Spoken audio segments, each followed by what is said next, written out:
All right. Good evening, everyone, and welcome to the FinsTalk Post Game show here on FTSN. I'm Bobby FinsTalk, joined in the shadows. Fitz stands in the shadows tonight as he is traveling back home, doing his dadly duties. But we are here. We could be joined by a special guest, soon, I think. So we'll wait on that. But until then, it's me and Finn Stanza. Uh, Wishing we could talk about something better. It almost looked that would be the case. But of course, Dolphins being Dolphins, the Dolphins fall to 1-5 after losing 27-29. If everything that could go wrong was going wrong, Tua was giving balls away. Devon Achane, give him his flowers. The dude is amazing. All the love in the world. But the game was just back and forth, just a load of crud.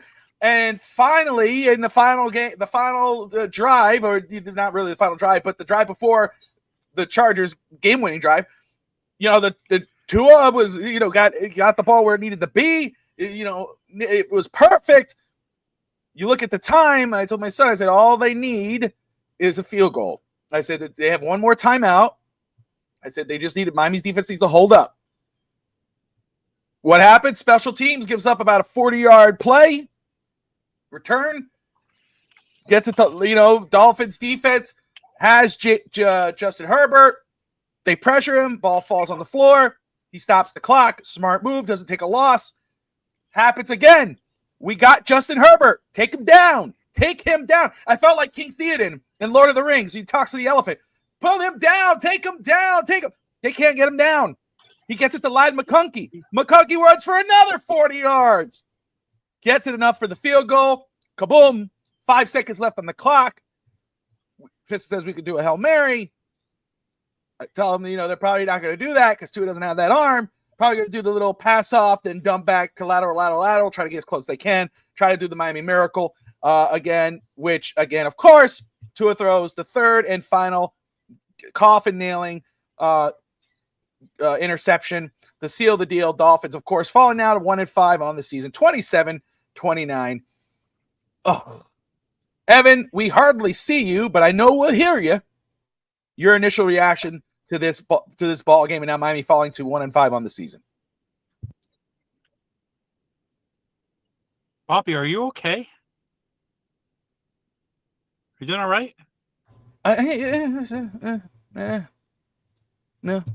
The reason I ask is that usually I start off with the first rant. You usually ask me how I'm doing, how are things, but you seem a little disappointed in the Miami Dolphins, are you? It's the tad. Are you a little disappointed?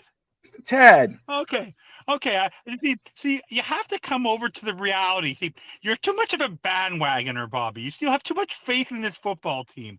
If you were on the side like me that have realized for a very long time that this team would head into this season and stink and would only have 6 to 7 wins max, you wouldn't be as disappointed. You'd get to watch these football games with joy, with laughter, with comedy in your heart.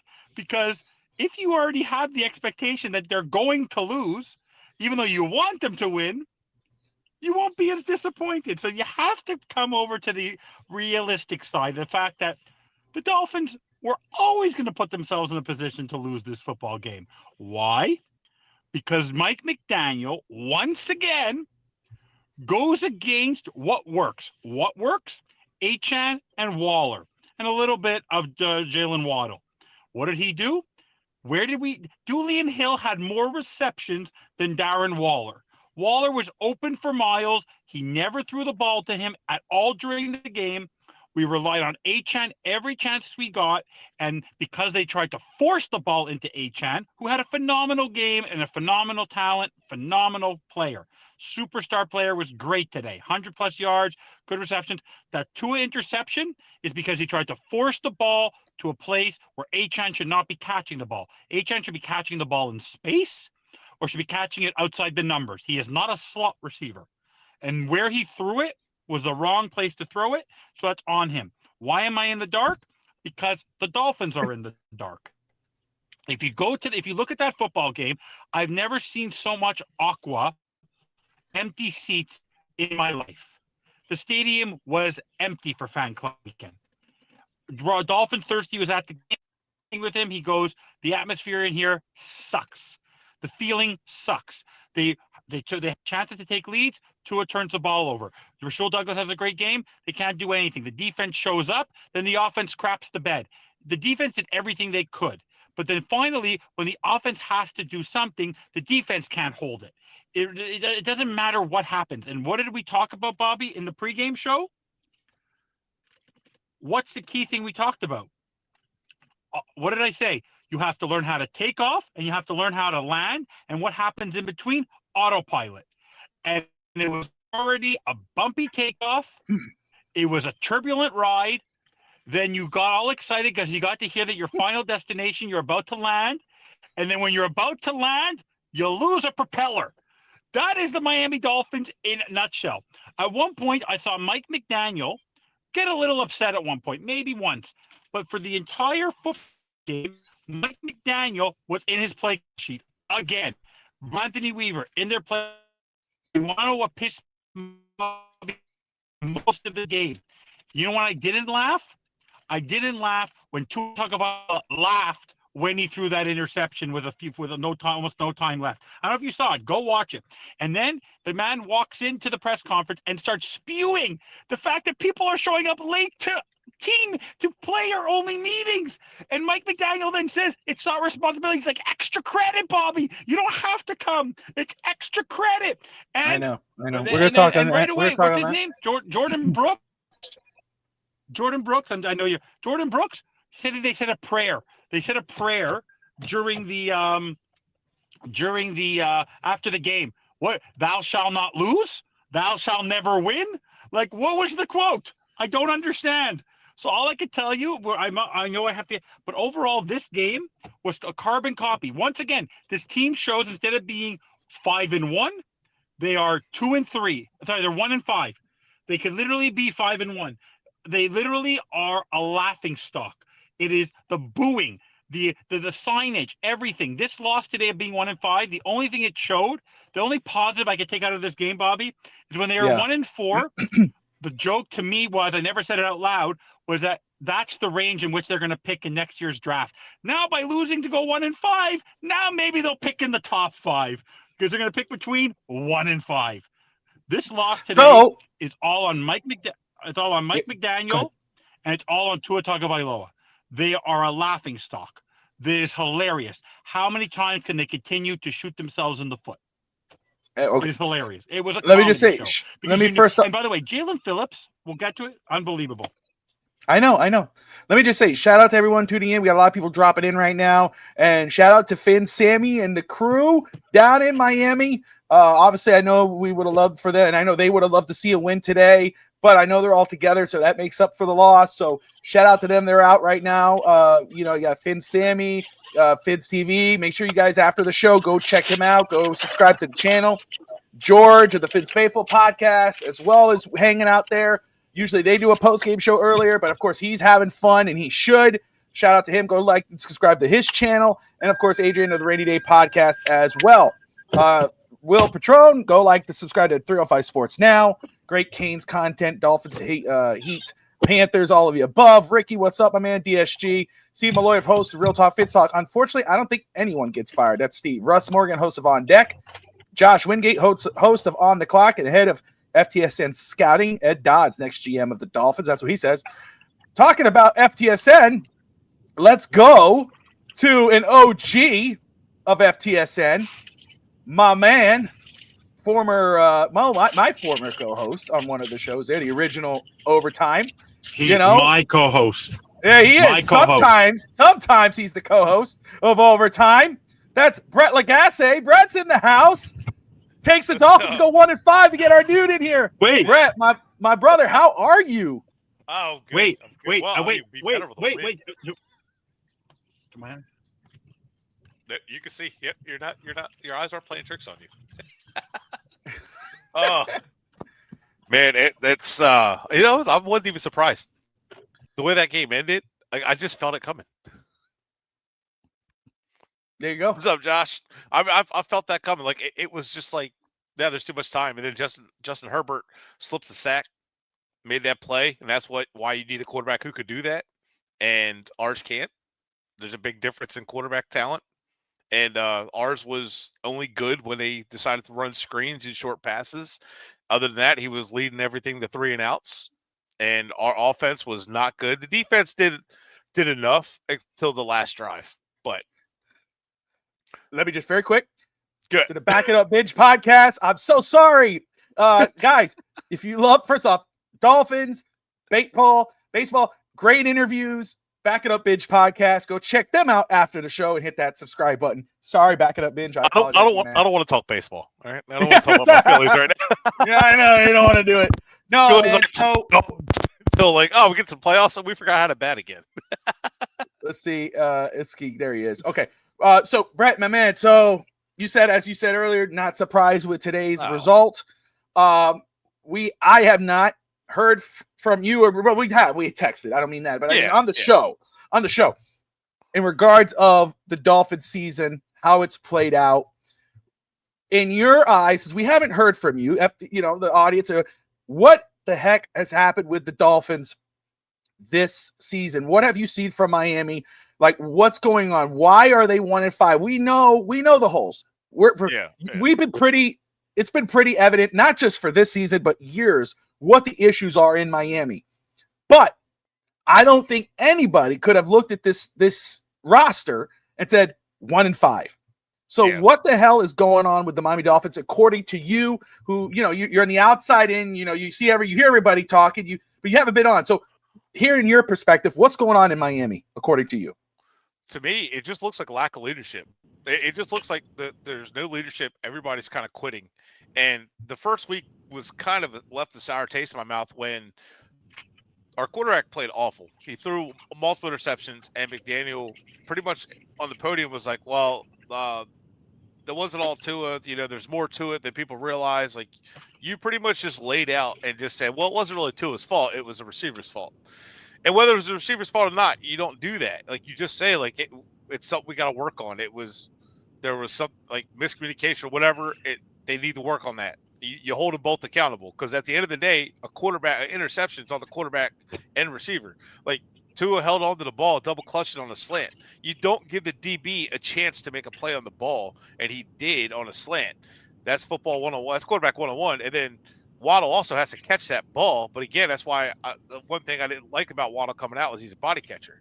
So it's like stuff like that.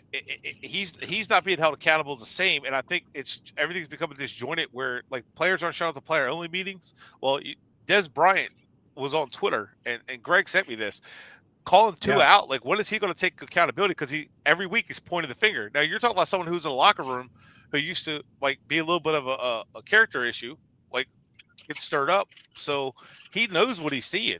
Like, he sees it. And what I'm seeing is the leaders aren't being held accountable. There's no accountability. No players are being coddled. We wanted the nice coaches. Well, look what we got with Weaver instead of Fangio. And look who got cut anyway. People said that Fangio didn't care about certain players. Well, then we ended up cutting some of the players he didn't like, and then we ended up rebuilding the linebacker core. Fangio disliked the linebacker core. And then we go and fix the linebacker core now. And the linebackers, talent-wise, aren't bad. I'm not a huge fan of Dotson. I think Britt played a lot better than Dotson did. Britt was all over the field making plays, and yet he doesn't get on the field. Gay doesn't see the field as much as he should. Judon's just now seeing the field more. Like, personnel decisions, it's almost like favoritism. Like, the wrong guys get the ball. Look, I like Achane. I think he's good outside zone. But you notice that Achane is like either big play or kind of nothing, right? So it's how they use him. Notice how they use Achane when they use him outside. They run him out off tackle. When they use him like the Patriots use James White or Kevin Falk or players like that, like, that's when he's good. Actually, my best comparison for him is probably Brian Westbrook. Like, you're not going to be your lead back. Doesn't need to be your lead back, but a good back who could do a little bit of everything. But you need to have a lead back. Ollie Gordon doesn't get anywhere near enough touches, and when he does, it's in obvious run situations. So the O-line is not good, but I'm tired of people blaming that. But the coaching is all over the place. missing on draft picks, missing on free agents. It's too much of a mess. Like Minka Fitzpatrick is playing at a lower level, like he's not even trying. Like the effort on this defense is not good. And I think that's the biggest issue. The effort all around is just there's no energy from this team again. It reminds me of like 2011, 2014, 2018, where the team just quit on the coach and just quit on the environment, and they're just over it. So to me, it just feels like they're just. I think week one they got punched in the mouth. They're just like, I'm done. Like this is a joke. So let's stick with we'll go topic by topic here. Oh yes, Evan, you're muted. Nope, muted still. He's driving. Let me see if I can unmute his mic from my end here. I think he wants to say. I can't. He did it. He muted himself. I muted myself because unfortunately, these two gentlemen who never go on rants are going on rants longer than Finstanza today. And I just want to know who this co-host was that joined us today, because I think I might recognize him. I've been only asking him to come on shows for about 6 months, and then he doesn't even have the decency to text me to tell me that he's actually going to be joining post game tonight. Oh, Bobby asked me to join last minute. I was like, all right. I did. Last minute, right before we went live, I was like, hey, I meant to ask you earlier, but of course, I was caught up with everything. But yes. But come on, Brett. Nothing is more enjoyable than you, me, and Greg. We did overtime on Friday, and we were talking that our text chains are just like the most hilarious things you've ever seen. And isn't it wonderful, Brett, that I'm more like you than you ever could have dreamed? The first time we did a podcast together, it was Mr. we were going it on about Tua. And now look what I've become. Look what you've turned me into. We met because you wanted to challenge me on Tua, and then it was like, dang. A year later, you're like, no, I'm out. I'm done. Yeah. No, but it's Bobby, great to see you, buddy. You know how I felt about Derwin James in 2018, and we got Minka instead, and then Derwin's making plays. Evan texts goes, Brett always said Derwin sucked and that Minka was better.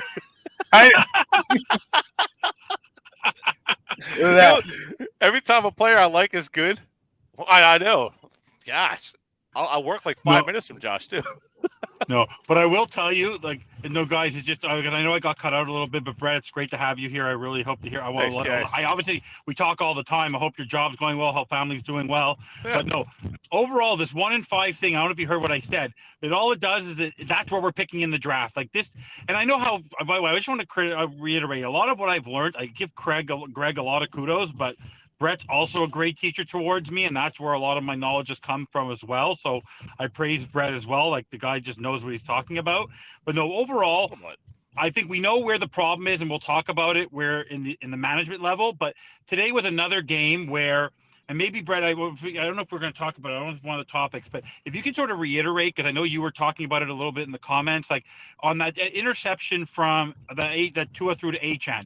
Like that's not a place where Achane should be getting the ball. He should be getting the ball in space. Yes, he ran well today, but they're not utilizing him. Like, where was the use of Darren Waller? He was open the entire time in that end zone, but Julian Hill getting more receptions than him. Like, how do you stop using your 6'6" tight end that's been going so well? And anyone who thinks that Jalen Waddle had a great game today, he struggled to catch every football that was thrown at him today. And half the balls were actually over his head because people talk about Tua being accurate. Oh, my God. But overall, like, Achane was phenomenal, but I really would like you to take a minute because you haven't been on. They're misusing Achane. They don't use him properly. Yeah. Well, they overuse him is the problem. Like, the off-tackle run with the double pull, with the center and guard pull, and that was great. Yeah. He's got the speed to get there, so he doesn't have to wait long for the blocks to set up, and he's going. Like, all he needs is as soon as his blocks make contact, he's out, and it's hard to catch. And then on that touchdown run he had, both touchdown runs, if you don't seal that edge, he's so fast, he gets the corner, and he's off to the races. It's just overusage of him. But if you notice where he's effective is when they're using him in the short yardage, when they're using him in like short passing game and an extension of the run game, that actually helps. So when people say, we need to run more, well, throwing short passes to a guy like Achane or Waddle is an extension of the run game. Andy Reid's done it for decades, and it's definitely worked out. But with that said, that pass to Achane, it's a mix of coaching decisions and a mix of the quarterback making the wrong decisions. So like he's he missed Waller a few times, and one of them was way over his head. I'm like, how do you miss a wide open Waller who beat 2 or 3 defenders? It was a bracket coverage, and then had a safety over, and he still misses high. And I'm like, how do you do that? You have a 6'5" tight end, you have a huge wingspan. I get where Waddle, when he dropped the pass, he reaches out with his arms, not his hands, right? So Waddle like drops it more, but Waller has a big window to catch it. It'd be like missing Gronk. Like, how do you do that? So that was frustrating. But then they wouldn't put him back on the field. Like, what are we doing? Like, this is crunch time where you could use them. And like, well, we don't want him to get hurt. Okay, I get it, but I mean, and Waller looked like kind of confused. Like, why the hell am I not out there right now? And then Julian Hill, like the only time they used him was like the short passes, which it was working. That was just that drive to keep the game alive and take the lead. But it was short passes, dink and dunk. It wasn't like big time throws. It wasn't a quarterback. It was just a system just taking advantage of the defense. And honestly, that was a big part of it, where like they can only scheme so much for so long before they have to line up and play. And we've been saying that for a long time. But as like personnel usage has been a problem. As far as where the ball goes, we don't know if Achane is the dedicated target on a lot of plays and he gets the ball. We don't know necessarily who's the number one target. Some plays you can tell, some you can't. But a lot of them, it's like I think it's Tua rushing his reads. I don't know why he hesitates and checks like almost every single play. If the coverage isn't quite right, he second guesses, and you can't do that. Not in your 5th year. So. All right. I want to talk about Tua turnover Vailoa. I want to talk about interceptions. I mean, my goodness. Today, 3 interceptions. We know the first one is on Waddle, bounce out of his hands, bobble right into the other guy. Still turnover. I don't blame Waddle.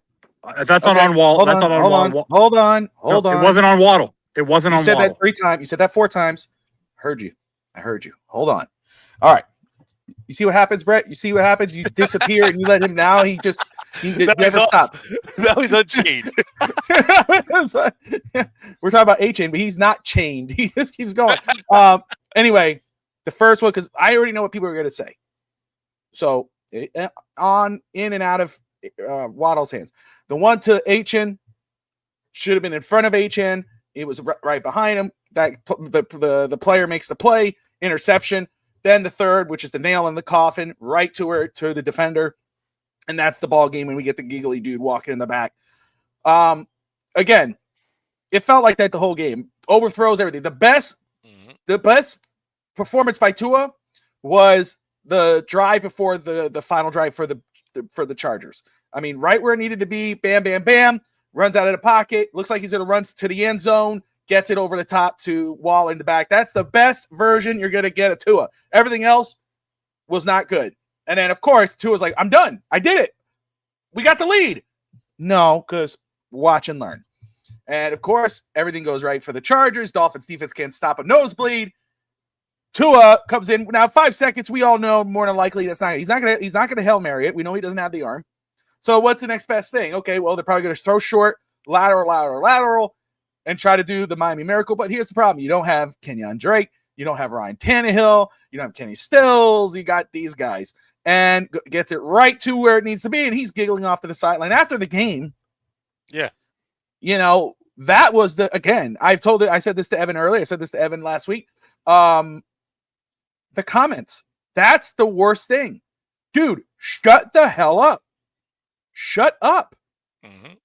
I mean, after the comments he said earlier about players being late or just not showing up to player meetings. I mean, again, doesn't take accountability, throws it off to someone else. When really he just told on himself that players don't respect your teammates. You're the franchise guy, quote unquote. Your own teammates are not showing up to meetings. They don't respect you enough. And then you're telling on the coaching staff because the players don't have a respect enough to try to make themselves get better. We understand because McDaniel came out and goes, oh, well, they're showing up to our meetings. That's really on Tua. And I think he's just trying to call guys. No, dude, that's on you too. Your guys aren't willing to do the work to get better. We know that's a player-only meeting.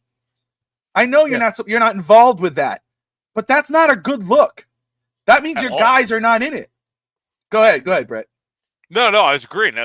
Like at all. Like it's not a good look. Like Andrew Whitworth said that. Oh, yikes! That's on you, bud. As a team leader. Oh yeah, no, everybody, listen. Let me just read his first. I'll read some of these comments from Andrew Whitworth, the former left tackle. Emmanuel Acho. He says the Dolphins, after saying these comments, listen to these comments. These are reactions to what Tua said. The Dolphins have to fire their coaches after these statements. Tua also just incriminated himself. He doesn't have the respect of all his teammates. If players are skipping player-only meetings, there is not a healthy reverence of leadership or authority inside those walls. Let me get to some of the other ones there. Evan brought up Des Bryant. I think I have his stuff in here too. Let me read here. Give me a moment. Andrew Wolf, that's on you, bud. After those comments, Kurt Warner saying, let's see, being a pro means you have to set the standard that you have to have a standard that holds yourself accountable to. To blame someone else for your lack of professionalism is a cop-out. Jeff Darlington, I am legitimately confused what it means for the team captain to publicly question the leadership involved in assembling player-only meetings. This feels like it warrants a more thorough explanation. So not only is he shitting the bed on the field, he is literally doing the same as a leader of this football team, because that's what he is. Doesn't matter who your quarterback is. Doesn't matter. He's the worst player. The team looks at him as a captain. This guy is supposed to be that. At least they push him that. He can't even live up to that. So it's not just his play on the field, which has been horrible this season. Horrible. It's also when he's on the microphone. Always. So, I mean, because Brett, you and I have gone year after year talking about Tua since he's been drafted. We knew where we stood pre-draft. We were talking back then before that pick happened. Now we're here. We all know what Tua could be. Tua could play great. He could have great games. He could have good games. He could have terrible games. But he is who he is. He's an average. He's a Matt Hasselbeck, Chad Pennington type quarterback. Yeah. That's it. People go, but no, he's not horrible. No, he's not a horrible quarterback. He could be good, but he's not elite. Yeah. He's not that guy. And this right here, this is not a franchise quarterback. When you hear things like that, that's not a franchise quarterback. It's easy to talk to the guys face to face. So, man, today's game from the very start, again, I'll give Tua the credit of that final drive, meaning the drive before the Chargers drive. That was pitch perfect. Bam, bam, bam, bam, bam, bam, bam. Had to get shut up. Had to get it where it needed to be. Got the touchdown. But everything else, like people go, oh, that's on the defense. No. Do you forget about the two other interceptions? Did you forget about the other time where you're not scoring on drives? You're just letting it all falls into it. Yep. So, Brett, I'm going to let you go. Then Evan will get back in here. Evan finally has some light. He's in his home space. He'll be good to go. But before we get to Evan on Tua turnover Vailoa and his thoughts on the game and his comments after, Brett, your thoughts on today's performance, Tua this season, the regression, at least do you see a regression? I see a regression. But his thoughts today, his regression, and the comments he's been making post-game. Well, so, Weaver needs to be fired. It don't fix shit, though. Sorry, don't fix nothing. But, he's regressed, and in a lot of ways, last week, he needed to have a game-winning drive. I know the defense fell apart. They gave up a 17-point lead. However, this team's been outscored. I can't remember the number in the fourth quarter, but it's like a negative 30 in the second half or something like that, point differential. It's insane. So this team has struggled to score in the second half. The offense, which has more higher paid players on offense than they do on defense, has been awful. And his footwork's been lazy. The game-winning drive on that ugly throw to end the game, if you look, his feet weren't under him, and he just let the ball sail. And nobody was coming. It was a quick pass, something that he's normally good at, gripping to rip it. But with the game on the line, he fell apart. He just doesn't have that, clutch at all. He doesn't lead the offense. He doesn't lead, and I'm telling you, I think you could fire Weaver all you want. I think you could blame all the defensive players all you want, but I'm telling you, these guys are all mentally burnt out, and I think it's because Tua's being babied and coddled and gets away with like everything, and everybody else is blamed, and I think everybody's just burnt out. Tyreek came here trying to hype him up, and then Tyreek got burnt out, and then everything started happening. Tyreek was being called out in the media. And now he's calling the leaders out, which he's a captain. He is the team leader. I don't care what team you're on. The quarterback is usually who people look at as the team leader. And if they can't look at it that way, they don't trust in him. And with McDaniel publicly blaming other players for that, it's not a good look. He's got 7 interceptions, third in the NFL in interceptions. I forgot how many fumbles he has, but you're looking at probably leads the league in turnovers or just about for quarterbacks. So he doesn't hold on to he's been bad, and the offense has been bad. The defense has equally been as bad. It's just the entire feel just feels like a mess. It just feels like no one's on the same page. It kind of feels like everybody's blaming everybody. There's finger pointing, and it's happened already. Well, the thing is, all right, I like this. Why are we blaming Tua? Why the hell did we throw everything away, gut the roster, and go on a rant, tank for Tua, or we need the number 1 overall pick because we need a quarterback? Why does any team blame a quarterback when they struggle, when the quarterback is playing bad, yet in the same breath, when you don't have a quarterback, you're willing to lose every game so you can get the number 1 pick to get the best quarterback in the draft? Because the quarterback makes a difference. You don't believe me? Go look at the Giants. All of a sudden, the Giants' defense looks good. All of a sudden, the Giants' offense looks good. All of a sudden, Dayball's like looking like a freaking awesome ass coach. You know what I mean? Like all of a sudden, his offense is clicking. So like, yeah, you have situations like the Colts, which they're catching fire right now, but that's not a long term, and they know it. That's more like Alex Smith with the Chiefs. That's not going to be a long term thing.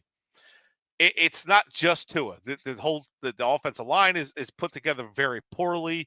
It reminds me of someone playing Madden, building a fantasy team that has no idea what they're doing and just drafts guys by, I need guard, I'll just draft the guard, whatever. That's kind of how Greer builds the offensive line with no vision or anything of how things fit. I need a linebacker. Here's a linebacker. Well, he doesn't fit our system. Well, I'll make it work. That's how it works, right? So that's kind of how Greer builds a team. So that the way the team is built is a problem. But the reason there's so much on Tua is because we paid him a ton of money. And if you want to complain about the defense, well, then complain about why the hell we paid a quarterback who can't step up and shrinks in big moments. And then we have less money for all these other positions, Christian Wilkins, Robert Hunt. I would have let Tua play in his 5th year, and I wouldn't have signed him to a big deal. And I'd have had him prove it. Oh, he didn't prove it. I'm moving on. And then I still have Robert Hunt and Christian Wilkins under contract. And then I could get a rookie quarterback in here with solid players around.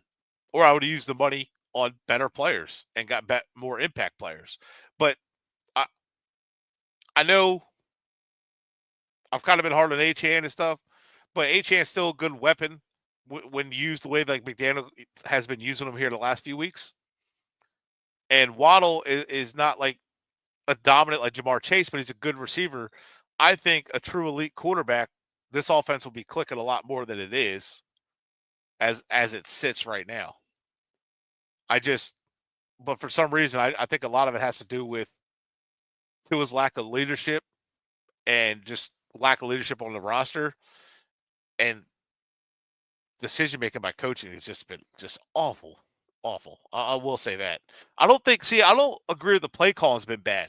Because I don't think the play call has been awful at all, especially the last few weeks. I think play call has been fine on offense. I think execution has been terrible all around. And I think the drive, like to finish plays, to finish drives, to like, it's almost like they're just happy settling for field goals. I don't know. Like Evan said, like McDaniel just kind of showing no emotions on the sideline. But he's kind of giving me the vibe of a guy who's defeated and just knows it. Or, dare I say, a guy who knows he's safe and knows this year doesn't matter. That's just my thoughts. There you go. Evan? As Brett said earlier, I came on this show for the first time with him to defend Tua Tagovailoa. Yes. When Tua Tagovailoa was drafted, I had his jersey here in a week. I was one of his biggest defenders. What I saw today was a quarterback who this season has to be the leader, who continues to put his foot in his mouth, who is never, and Daniel, I appreciate, the defense has been atrocious, but they kept the Dolphins in the game, and Tua did come back, but then Tua never won the game. He's had 4 opportunities. He had the opportunity this week. He had the opportunity last week. He had the opportunity in the Buffalo game, and he had the opportunity in the Patriots game. And a quarterback of his stature and his pay grade wins 3 or 4 of those games. It doesn't matter if Tua is been decent. He hasn't been good enough. And in any league, last week, Drake May outplayed Josh Allen. Today, Justin Herbert, in the end, had the last word against Tua Tagovailoa. Today, Baker Mayfield was the better quarterback. Jordan Love was the better quarterback. Daniel Jones was the better quarterback. In the end, it doesn't matter how good your defense is and how good anybody on the team is, from your O-line to everything. Because the O-line today, even though they took penalties, which we'll talk about, it falls on the quarterback. In the end, the people who make the most money, who win NFL MVPs, are quarterbacks. You drafted Tua Tagovailoa to be your leader, to be your star, to be your best player. And he's not your best player. If you had to, right now, if someone had to go pick players off our roster that they would want on their roster, they would take Minka, they would take Achad, they would take Sealer, who's had an awful year, they would take Waller, they would take Chubb, they would take. He's right now has put this team back many years. In his career now, he chokes it away. Because in the end, in the play that he had on that last drive, yes, they scored a touchdown, but at the same time, he left time on the clock. He could have extended some plays. He could have made it a longer drive. They had timeouts. They could have figured it out. They left time on the clock for Justin Herbert. I mean, our first round pick for 21 could have made the sack too, but that's neither here nor there. Greer. Yeah. So we're going to get to Greer. We're going to get but to I thought Greer, our pass rushers were amazing. Sorry. I hate to break the news to you, Brett, because it's been a while, because I seem to do this, but I think I've been a lot better the last couple of weeks. There's actual headlines on the right. So Bobby doesn't like when we go on tangents, because then all that work that he did goes to waste. Yeah, but you're let's right. talk about Tua on the first interception quickly. He double clutched. He hesitated. That confused Waddle. So yes, it's on Waddle. Waddle needs to grab that, because you and I have talked about him being the way he catches the ball, a body catcher. But Tua hesitated once again.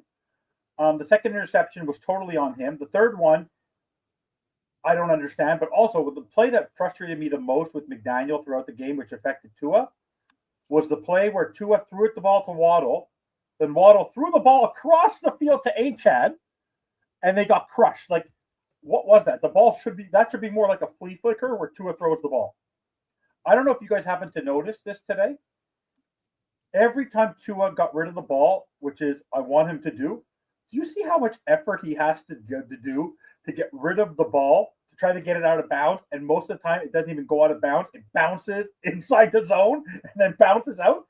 The catch on Waddle that he bobbled in the air and then landed with it was underthrown. Mm-hmm. Every ball is underthrown. My problem with Tua right now, he would be a great quarterback in the Detroit Lions system. He'd be a great quarterback in a lot of systems. He's a great ball distributor. But unfortunately, he's the quarterback for the Miami Dolphins. They built the team around him, and he can't perform.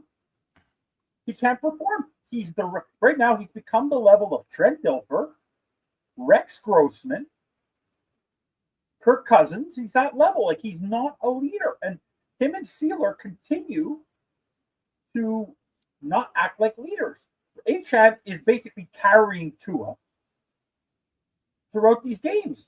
And what continues to bother me is Tua doesn't show any anger or accountability on the sideline. Like, he doesn't even slam his helmet. The man, if I made that mistake at the end of the game, I'd be breaking my helmet. The defense actually kept him stop. You guys know the defense is awful, but they also, after his poor interception, at least held on to the ball to stop the ball. They stopped the Chargers so you can come back and actually get a comeback a little bit. One part you haven't shown there, Bobby, which was the play for me that was the most moronic play of the game. What does Tua have to do? Defense does also every game. Daniel, and Brett, please defend me on this. And a lot of the games, Tua's had the ball in his hands. 6 consecutive punts against Carolina, Daniel, is not on the defense. 6 consecutive punts is on Tua Tagovailoa. But if I got a quarterback being paid $50 million, there's no one, Daniel. I have Daniel, against a team like Carolina, Daniel, we better be able to score a touchdown. The highest paid player on the team is who on the defense is who? Minka at $15 million a year for 1 year. Tua's making 4.5 times what 3.5 times any player on the team on defense. Yeah. It's totally unacceptable.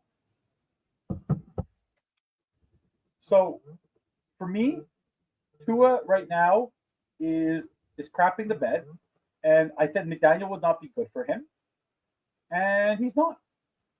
He's a disaster. So I'm going to say this, and we'll move on about the Fins not being able to close games, whether that's offense or defense or all the above. We'll go through that very quick. Then we'll get into our defense because I want to make this very, very clear. The Dolphins are where they are not just because of Tua Tagovailoa. I think we all have admitted that. He's not the problem in Miami. He's part of the problem, just like he's not the solution in Miami. He might be, it's bigger than him, the issues in Miami, but he's a part of the issues.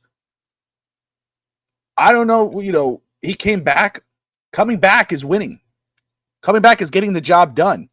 Courtney, what's up, girl? Doll's Diaries in the house. Hope you're having an amazing time, minus the loss, of course. But my dear, I hope you're having an awesome time with the crew down there. Oh, what are we? Me and Brad are chopped liver? I came on Doll's Diaries. I've been so well behaved. I don't get a hello. Ain't nobody giving it. No.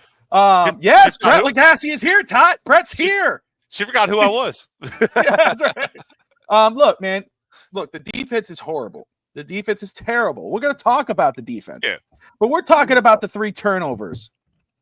The 3 interceptions. Oh, but Waddle bobbled it. We know we're going to hear that. Yeah. Oh, but the defensive guy made a play. No, it should have been ahead of Achin. It should have been ahead of him. It wasn't. It was right where Achin had to turn like that. It got picked off. And then the interception. Which again, you could say, oh, but that was garbage time. He was just trying to make a play. Still an INT. Tua's not playing winning football. I think if anybody says otherwise, I can't help you. I can't help you. We know what Tua is. We know he could play great. He's had great games. We've seen it, right? He's been good. He's been average. He's been terrible because he's that guy. That's what he is. He's Matt Hasselbeck. Reincarnate. He's Chad Pennington, reincarnate. That's who he is. In order for the Dolphins to win with Tua at quarterback, which they could, but in order for that to happen, the defense has to be great. In order for that to happen, the receivers have to be great. In order for that to happen, the run game has to be great. In order for that to happen, the offensive line has to be great. Everything has to be perfect for Tua to be good. Yeah. He's not the guy who's going to say, hey, you guys, man, our defense is trash. This is trash. But hey, we're still, man, we're in the run. We're on the play. He's not elite. Elite guys do that. He's not that guy. Joe Burrow with a terrible offensive line took his team almost to the Super Bowl. Almost won the Super Bowl. They almost did it with a horrible offensive line. Joe Burrow did. Tua's not that. We've said it since day one. Everything needs to be perfect for Tua to succeed. Oh, but he doesn't have an offensive line. He doesn't have weapons. They drafted Waddle. They signed Tyreek. Oh, but he doesn't have an offensive line. They do this, and that. Everything has to be perfect for Tua to be great. Doesn't mean he's horrible. Doesn't mean we're blaming everything on him. But when is enough? When is it finally say, damn, dude, this guy, we have to find out what's more. Like, yeah, okay, if you want to keep Tua, the Dolphins are going to have to figure everything else out. Or you're going to say, you know what? Let's cut loose, or not cut loose, because you already paid him. McDaniel, who is praying people forget that McDaniel was the one who pushed Chris Greer to finally extend Tua. Now you're locked with him for at least another year. Doesn't mean you can't draft the guy. But let's stop pretending that Tua is anything other than what he is. He's just a guy. Bridge. He's a bridge to the next guy. He's your for now quarterback. That's it. Doesn't mean he's bad. Doesn't mean he's terrible. But stop pretending the Tua was great. And what fantasy world are we talking about here? It's the same thing as I'm reading online. Some guy says McDaniel's the best quarterback since Don Shula. What are we doing? What are you smoking? That's some good. What are we doing? Let's see here. Actually, Bobby, you got it backwards. If Tua isn't perfect, team can't win. Defense is atrocious. Roster is atrocious. If Tua isn't perfect, team can't win. There's not more I could say. Well, I mean, because anyway, go ahead. How many games have we watched Patrick Mahomes throw multiple interceptions? Hell, we just watched Monday night last week. Trevor Lawrence made some bad plays, and then, like Troy Aikman said, sometimes the rest of the game doesn't matter, and it comes down to the one drive, and that's what matters most. Well, he let him downfield, and he scored a touchdown, and that ended up being the difference in the game. And yeah, it left them time, but like the Chiefs ended up losing the game, and Jags won with a game-winning drive. Is like sometimes that's what matters. And Greg and I have talked about it many times. Like you have teams that like end up winning after throwing 3 interceptions, but that's because the quarterback is good enough to overcome them and carry the team and lead them forward and all.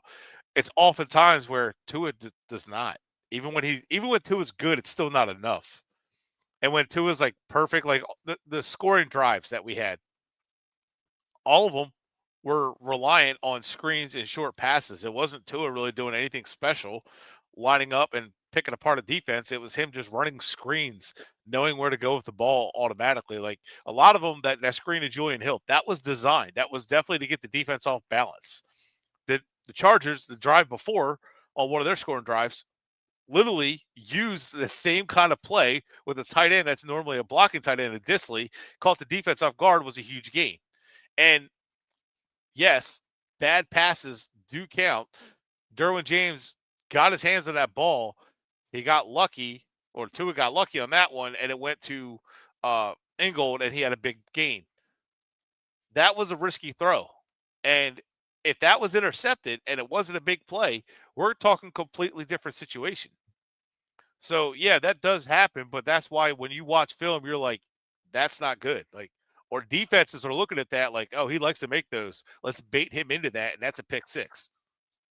Like, we'll bait him into thinking that he can make that throw, that's going to happen, and we're pick six.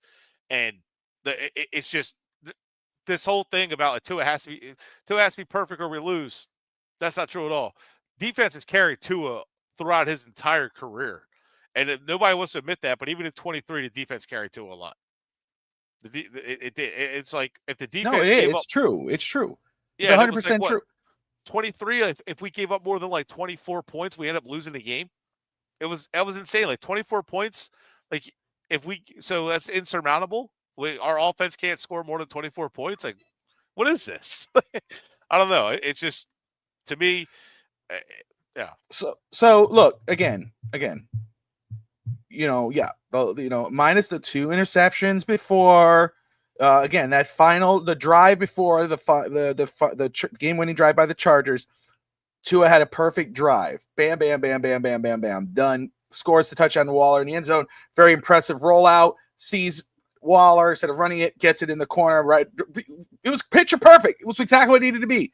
That should be a win. But yes, our defense, which falls on Anthony Weaver, which falls on Mike McDaniel. He's the head coach. Let's not forget that. He's the head guy. Falls on him. They didn't get the job done. They did not put their guys to succeed. The guys allowed a big return on special teams.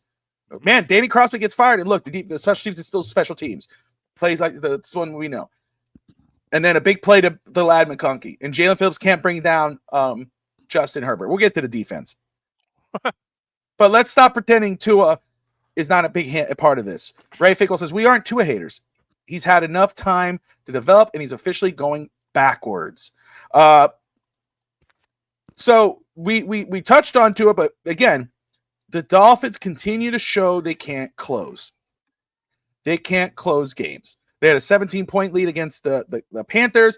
They take the foot off the pedal. They make their mistakes, blah, blah, blah. Panthers come back, win. Impressive win by the Panthers today as well. But Dolphins, again, can't. They get the lead. They can't seal the deal. Chargers get the win. The late field goal. Tua throws the last interception. Again, that's just trying to make a play. Interception. It's over. That is what it is. Evan, you have a comment to share, but after the comment you share, get into this. What is going on in total with Miami not being able to close games? When you're off mute. I'm letting you guys talk. Isn't it amazing? I wish I could create a video of this because there is a video in the banners over here in the media assets. But I did get a breaking news message because Mama Finstans is watching the show, and she's actually had breaking news that Bobby's rants are worse than mine. He seems really upset, and I'm the calm one tonight. So, Bobby, Mama Finstans is very concerned for your health. So you better calm down. Because when you're worse than me, oh boy. And if you're calmer than me, Bobby, holy crap. But you see, the difference is that I've been listening to my Zen masters, Brett and Greg, for the last 2 years. And for some reason, they've converted me. Ooh. But I don't know about you, but by the way, Brett, I don't know if you know this stat. I don't know if you got to hear this stat, and then I'll talk about not closing. There was a stat. Do you know, since not counting this year, that the Dolphins have only have 20% of their draft picks since 2019 on their roster, when the average is 55% for the rest of the NFL. Yeah, I commented. Isn't that crazy? Isn't that bananas? So talking about not being able to close. Okay, the reason why this team can't close is because of the lack of understanding of time management from Mike McDaniel, knowing the limitations of his team, leaving time on the clock, the inability to sustain drives. Aaron Brewer today with 2 massive holding penalties. Larry Borum getting penalized. Then you have Jonas Savanaia getting totally like a turnstile. And I think it was Patrick Paul that should have been called for the holding. I think. But Brewer also was getting called. Yeah. But Alec Ingold missing a block. Like Alec Ingold completely missed a block on where Achane got completely crushed. It's for the moment. It's literally not knowing that when there's 4 or 5 minutes left on the clock and you're going downfield, you don't leave time for capable quarterbacks. And where your defense proved last week, Bobby, and your special team has proven that if you leave them even 20 seconds, they can blow it. So Tua had to close it because all they needed today was a win. It didn't matter how they won. It would have given them that little boost of confidence. The problem with not closing is there's no lack of urgency. Like, I'll give you an example. So today, when the defense was going back onto that field, they should have had a close-up of Anthony Weaver and Mike McDaniel talking to the defense. No, Mike McDaniel's still on his play call sheet. Anthony Weaver not talking to his defense. Nowhere. One thing I will agree with, though, Brett, I know you don't love Dotson, but Dotson is the green dot player. The communication, I don't know if you saw that early in the game where they took the penalty, where they had 12 men on the field. Like, the lack of discipline of this team, Bobby, is the reason why they can't close. It's knowing the time and manage the time on the clock. It's knowing where to be on certain plays. Because Rasul Douglas had a great game today. We'll talk about the defense. But it's the moment. The moment gets too big for the Dolphins. We've seen this. 8-3, 8-8, 8-3, 8-8. Playoff games, trying to beat Buffalo at home. You could win the division. No, you can go get the number 1 seed in Baltimore. The Dolphins, anytime in the Mike McDaniel era, they have had the opportunity to close. It didn't matter if it was Weaver or Fangio, who had the Sharman defense against Tennessee. In the end, there's been one constant. And by the way, Bobby, as much as we ripped Tua Tagovailoa, since 2022, there's only one Iron Man on this team. It is not Anthony Weaver. It is not Tua Tagovailoa. It's not Jalen Waddle. It's not Tyreek Hill. It's not Zach Sealer. It's not Minka Fitzpatrick. It's not Cater Coe. The only person who has been to every single solitary game on the coaching staff, besides John Embry and Frank Smith, but those guys aren't the head coach. The head coach has been a witness to this since 2022. He is the constant. And I'm sorry, when a CEO of a team is not performing well, the board of directors needs to can his ass. And as long as he is the head coach, they'll never be able to close. Because when have they ever closed the game? Like I said, and I'm sure, Brett, being in the Air Force, thank you for your service that you've always had. Yeah. But I said this earlier, I'm sure you heard it on the game. I talked about being on autopilot. That if you don't know how to take when you check planes, the easiest thing that the flight itself is not difficult. It's taking off and landing. And the Dolphins do not know how to take off. It's a turbulent takeoff, and it's a much worse landing. And that's what happens with the Dolphins. They take off, they start off slow, they get into the game, it's smooth sailing, and then when it's time to land, they lose both their propellers and they crash and burn. And that's what happens to this football team. They fall asleep in the fourth quarter. They don't perform in the second half. They come out of the second half with no sense of urgency. They did it against Carolina, and they did it today. Mm-hmm. They can't close because they don't utilize their weapons. The fact that Darren Waller wasn't used at all today, except in the fourth quarter, is absolutely ridiculous. I mean, the best play they made all game was finally on 3rd and 2. They put Ollie Gordon on. They gave Ollie Gordon the ball. Mm-hmm. In a position. Did they not realize that Ollie Gordon is not a guy who should be running? Ollie Gordon should be running where Tua's under center and he's pounding the ball. No, let's hand him off to the side and shotgun. That's not what Ollie Gordon's strength is. They can't close because Mike McDaniel does not give. He's the air traffic controller. But just like the government shutdown in the U.S., which I hope gets resolved for you guys shortly, there's no air traffic controllers to control all the planes in the air. Unfortunately, the air traffic controller is only focusing on his plane and forgets about all the other planes flying in the air. And that's why they can't close, because Mike McDaniel is so focused on his offense, he forgets that there's other players on the field besides his offense, which is putrid. Brett? Well, if he wants to use airplanes as an analogy, we'll do it this way. The commercial industry has auto takeoff, auto land, autopilot, all that stuff, right? So the Dolphins with Tyreek and the cheat motion and all that stuff in 2023, that was all autopilot. It's good to go. Plane does all the work for you. As soon as you take that away, they have no idea what the hell to do, and the shit hits the fan. They got an emergency to play. I mean, that it is a fair analogy. Like, this team has they have no backup plan. They don't know what to do. And Greg has said it for years. When they were looking to hire McDaniel, when he told me about the Shanahan system, he's like, yeah, it's creative, but it's gimmicky. It's all gimmicks. It's smoke and mirrors. He said, what do you do when the smoke and mirrors is taken away? Can you line up and play? And he said it when in 2023, the smoke and mirrors are great, and you're seeing all these bells and whistles, but at some point it's going to be taken away. And we saw that. The Chiefs took it away. Who else took it away that year? The Bills took it away from us. Anyway, the couple of games that we had, Philly took it away from us last year. No matter what we did, the good teams started limiting us and keeping us from being able to execute. And at the end of the day, it was this team isn't talented enough to overcome. And it's we had all these good weapons. Yeah, but we didn't have a quarterback that could execute it. And we didn't have the execution up front. Defensively, our pass rush is so overhyped, so overrated, and it's been overrated.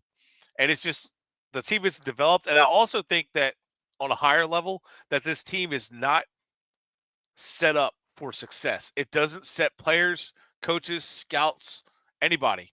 It doesn't set them up for success.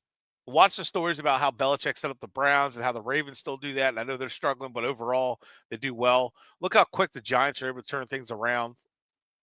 We'll see how that goes, but good run organizations, the Packers, they set everybody up to be developed and take that next step. And whether it's front office people, players, it doesn't matter. And I really think the Dolphins just do a piss poor job of that from the top to the bottom. And my biggest fear, which we can get into this later, is will Ross ever change, and will he ever make the right decisions? So that's a discussion for another day. So we go ahead and get through some of these comments here. 305 says 305 Sports. Will says bad teams don't close; they find ways to lose. I am him says Chargers gave up 19.6 points per game. We put up the most points on them since this season. Put the most points on them this season without Tyreek Hill. Daniel says you could get rid of Tua tomorrow. We would still be 1-5. Aaron Rodgers would have put W's on the board. That's DSG. He has not let that go. Daniel says Greer should have listened to him. I wanted Scatterbo. We drafted the wrong running back. Tua wants Saban from Eric Rivera. Rafe says, you're right. Mike Daniel is stewardess of the plate and getting Cokes and peanuts for the players. So the plane analogy is going really well. I come up with good ones, eh? Scatterbo would scare Greer. He doesn't like physical players like that. That gives him nightmares. It's not even that. It's if McDaniel's the coach, Scatterbo wouldn't be getting the ball. Let's just be real. He'd be lined up at fullback though. Yeah. It was a great game. Put up a fight. All you can ask for. That's fair enough. Appreciate you tuning in. Yeah. I mean, no, again, but Miami has to close, right? This is a game you should have won. Should have won this game. You had it. Defense didn't do its job. And again, I still have a lot of love for Ollie Gordon, man. I still believe in him. Just the way it is. It's what it is. I do too. He just needs more touches. He needs more touches. Dolphins Thirsty in the house. Great to see him. You guys watching baseball, but hi. Appreciate you tuning in, brother. Talking about the defense not doing its job. Let's quickly get into it if I could find it. There it is. I don't want to skip it. Yeah. Let's get there. There you go. Okay, the Sherman soft defense. Man, how many yards did they give up today with the running back? They had the backup running back. Hampton wasn't playing, but they gave up 30 to him, just to him. Vitale, I'll go look, but Vitale, just so you know, they had multiple guys, but Vitale in his career had 179 yards rushing in his career. And today we gave up to him. I'll pull that up. It sounds like 129 or something like that. I'm gonna pull it up. I'm gonna pull it up right now. We gave up him 124 yards, almost 7 yards a carry. So here's the point with that Daniel has brought up, right? Because we were talking on Tua, and obviously, most fans, or at least it sounds like it, are about done. But Daniel brings up the point. Hey, you switch out Tua, you're still going to be 1-5. Probably true, especially with this football team, the way they're playing, because it does start from the top. Yeah. Starts with Greer, starts with McDaniel. I'm not gonna talk about Stephen Ross because he's the owner. It's not going to change him. What's the point of wasting my breath on that? He's the owner. Yeah. So I can't tell people, oh, Ross is the problem. Well, no shit, but we can't talk about it because he's on the. You can't change him. So we'll just stick with Greer. Fire McDaniel. But this defense, we knew the flaws going in. The secondary, that's why, again, when everybody was talking every other position, I was saying, man, corner. I was talking about Janae Barron out of Texas or Will Johnson out of Michigan. And you see what's going on with the secondary. Of course, shout out to Rasul Douglas. I mean, he had himself a game today. I mean, we got a lick on Justin Herbert. Had that beautiful forced fumble on Aronde Gadsden, which was crazy to see Aronde Gadsden. Oh, dude, I love watching it. 86. I'm like, oh, come on. I'm like, oh, dude. I told my son, I watched his dad. He was one of my favorite receivers with Chambers. That catch over the middle still sticks out in my head. I know. And, with the baseball field. Oh. Dude, that's classic Dolphins, man. In Madden, I switched uniforms to those uniforms. I always played with those uniforms. Always. But so there was some moments, but again, we talk about the Dolphins not being able to close. Our defense can't close. Our defense can't tackle. Jalen Phillips, I think it was Jalen Phillips who had Herbert on that last drive. He had the sack, but he couldn't get him down. Herbert escaped. Herbert made the play to Ladd McConkey. McConkey ran downfield. McConkey's so freaking clutch. That dude's clutch. That dude makes clutch plays. We knew the flaws of this defense, but when you looked at that D-line on paper, you're like, hey, wait a second. This defense could surprise people because if your D-line makes some plays, that could help out a weaker secondary. Maybe they make some plays. Has not been the case. the defensive line has not been the case. Bradley Chubb, what is he, like 3 sacks now, 4 sacks on the season? He didn't have a sack last week. I don't know if he had one today, but he played. Sure. But other than that, Kenneth Grant had a good tackle on Herbert. Herbert tried to escape, and Grant wrapped him up. Still, he made a tackle. He was on film. We saw him. But everything else, it's just been ridiculous. And again, anytime, I mean, last week it was the Rico Dowdle who had a great game today, but he was the backup. Then you have the third string back today, and he has his best game. Evan, starting with you, and then Brett, you follow right up after. What the heck is going on with the defense, man? The defense doesn't have any dogs. They have Jordan Brooks, but when a linebacker is your leading tackler running it all across the field, you're going to struggle. When you have no pass rush, when you have Zach Sealer, who had the support of Calais Campbell and Christian Wilkins, can't get to the quarterback, and the best play he made during the game was trying to get to Herbert on that play towards the end of the fourth quarter. Right now, Minka, like Brett said earlier, is doing what he can, but he doesn't have to do that much because the defense is on the first line of defense stinks. But I just think that what a difference happens when you have a star D lineman in Wilkins and a star D lineman either in Campbell or Jalen Ramsey to cover up a lot of things. The secondary, Rasul Douglas wasn't a problem today. Jack Jones didn't cause issues today. The secondary had moments, but in the end, I believe it's really the D line. Jalen Phillips on that last play. You're in your 5th-year option. The man needs to learn how to tackle. How many times have we seen him bang the ground that he missed the quarterback? How he did not take Justin Herbert down on that play is unacceptable. I don't care who the quarterback is. Justin Herbert is a very good quarterback. He's not elite yet. He hasn't won anything yet. But you have to make that tackle. I don't care if you are Jalen Phillips. I don't care if you're Chop Robinson. I don't care who you are. You hide your entire body on him, and you couldn't bring him down. He swept you away like you were a gnat. It's unacceptable. But that's also the accountability of Anthony Weaver. Anthony Weaver does not have that iron fist I hoped he was going to have. He looks very happy when they get off the field. He does the clap. He does like the base. You know that clap? Oh, you did a good job. Yay. The Philbin clap? The Philbin clap? I always hated that clap. That's what they were getting. But unfortunately, Weaver is basically a subset of McDaniel with the lack of accountability, the lack of ownership. Jalen Brooks is doing everything he possibly can, but he can't do everything by himself. Minka's doing everything he can, but can't do it by himself. Ashton Davis is working hard. But when your players from Sealer to Chubb to Phillips to Robinson to Grant to Benito Jones to Matthew Butler taking a stupid special team. How many special team penalties? Can we talk about that again? This is the 3rd game out of 5 where special teams allowed the other team to go back onto the field because of a stupid special teams penalty? Come on, defense. It's a lack of accountability, and honestly, who do I put this blame on? I actually, as much as I put it on Weaver, I put it on Zach Sealer. Why do I put it on Zach Sealer? You wanted your money.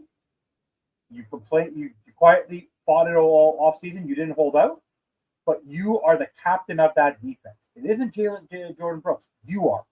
You're the lead captain. There's multiple captains, but you're the lead captain. And with you are now proving to me you're Robin.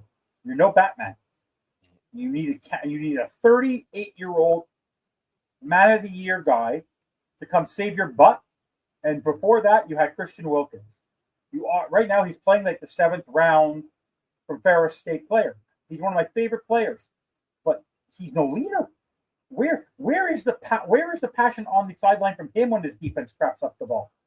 Where is that person? Where is that guy on the sideline that they can go close up and yell at the defense? You telling me Ray Lewis or Ed Reed or Aaron Donald or players of that such or Chris Jones, mind you, are not getting mad at their defense? No one gets mad. It's kumbaya, my lord. The defense is supposed to be the physical, angry. They are soft. Like you said, Charmin soft. It is unbelievable. And it starts with the fact that there's no physicality coming from your D-line. It's ridiculous. It's unacceptable. And Weaver is bad. Weaver is not showing his moxie yet. But he's also limited with the players that he has. shame on Greer. But at the same time, how many times are you going to do this? The problem is when the defense steps up to try to keep the Dolphins in the lead, then they crap the bed when the offense finally comes back. But in the end, 1 + 1 equals the head coach, who has zero interest in dealing with the defense. And it's kind of ironic that we with much less talent, Brett, much less talent, Flores did way more with less on defense than Weaver. Way less. You think this defensive setup is bad? Go look at the lineup of 2019, 2020, 2021 and compare it to this one. As bad as, yes, they had Byron Jones and Xavier Howard, but the rest of it was garbage. Wilkins sucked for the first 2 or 3 years of his career.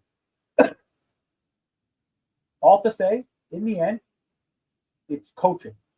There's no accountability when they come off the sideline. I've never seen anybody get mad. And remember, Bobby, remember when I said with Fangio, I wish he was on the sideline and someone would get mad at the defense. There's no one getting anger. They play meditation music. You know when you walk in, have you ever gone for a massage and you hear that nice white noise music? That's what's playing on the sideline. Ambiance. Oh, by the way, did you guys happen to hear that they were playing when Tua threw the interception? Omar Kelly posted it on Twitter, on X, that they were playing Wanksta, when they were playing Wanksta when Tua threw that interception. But I heard all the boos. Yeah, I heard all the boos. So, see, that's honestly, the defense is limited by the players, but in the end, the players on the D line are supposed to be stars. Sealer's a big contract guy now. Bradley Chubb was traded for a first-round pick.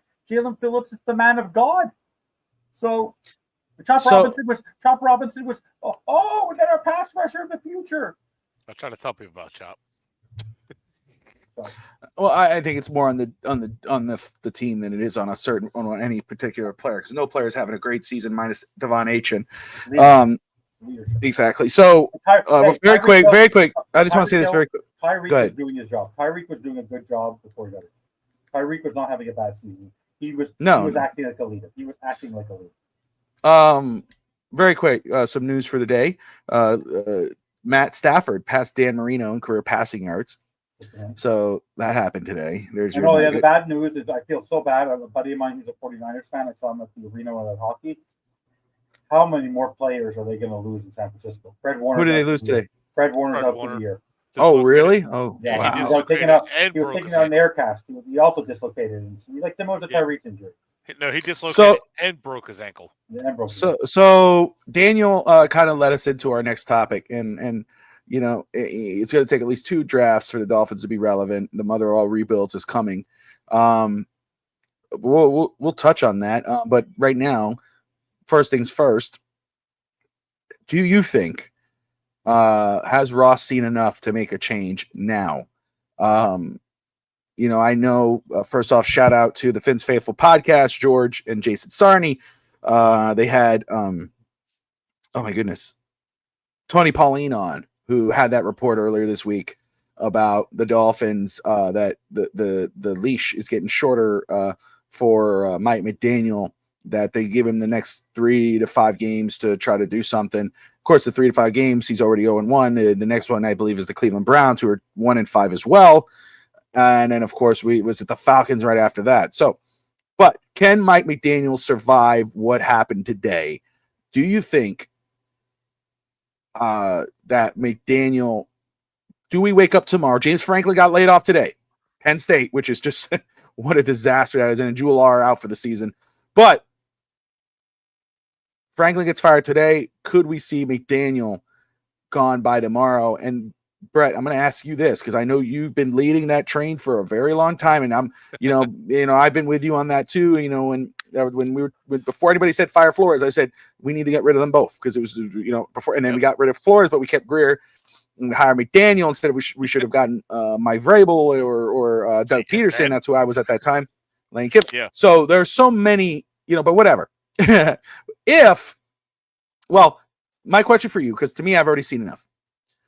Has Ross seen enough to make the changes he needs to make, in your opinion? Or do you think this can continue for another week or 2? I think he should have seen enough for sure to just clear house, but obviously not going to clean house in season. But I think he has feel like he's seen enough to make some type of change. But do you go what do you do? Some people are saying, well, Weaver has to go. Or does Ross say, Weaver and Flores they got me going back. Or does he say McDaniel and Weaver gone and then have somebody step up? I don't know. I know. And who's your interim head coach? I mean, who would you put as interim head coach? I don't Does know. Weaver survive? Should he be promoted just to see if that gives any? Or would you be okay? Let's put in Frank Smith, Darrell Bevel. Like, where would you go with that? So if I want the team to have some respect, I go Darrell Bevel. If I want the team to keep losing so we can get a better draft pick, Frank Smith.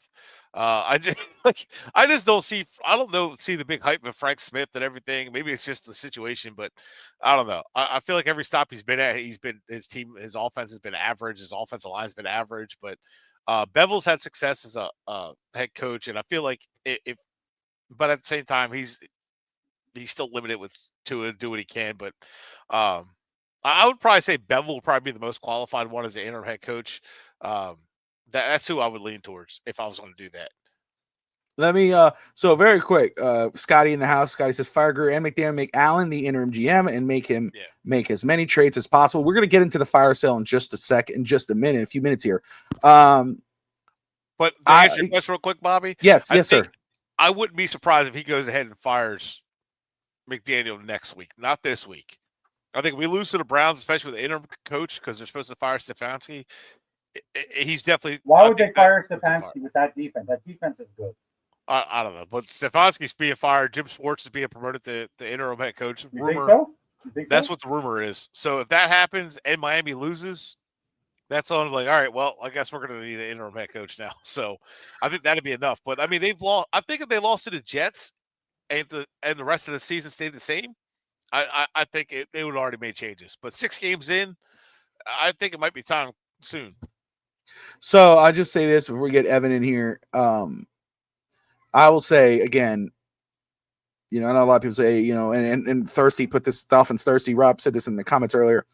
If Greer's still here and they're making trades, that might be Greer thinking, or Greer has the assurance or the thought process that he will be back next season.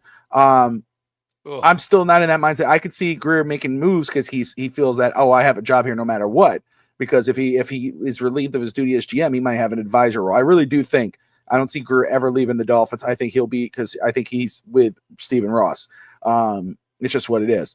So even if he stayed on until the end of the season, I think trades could still be done. And in regards of interim head coach, again, I think Darrell Bevel as the one I would lean towards. I think Anthony Weaver. I mean, the defense, it's what it is. I mean, it's trash, and you got to look at it. But like you said, it's what he's working with. I could see Weaver being, because I know he's thought highly of around the league. John Harbaugh thinks highly of the league. I could see them saying, "Hey, let's go ahead and push him up. Let's see what happens." But at least and then you interview him at the end of the year, and now you have that away. Now you interview everybody. I could see that being the case. Go ahead, real Brett. Quick. Joe Philbin got an extension after the 2014 season.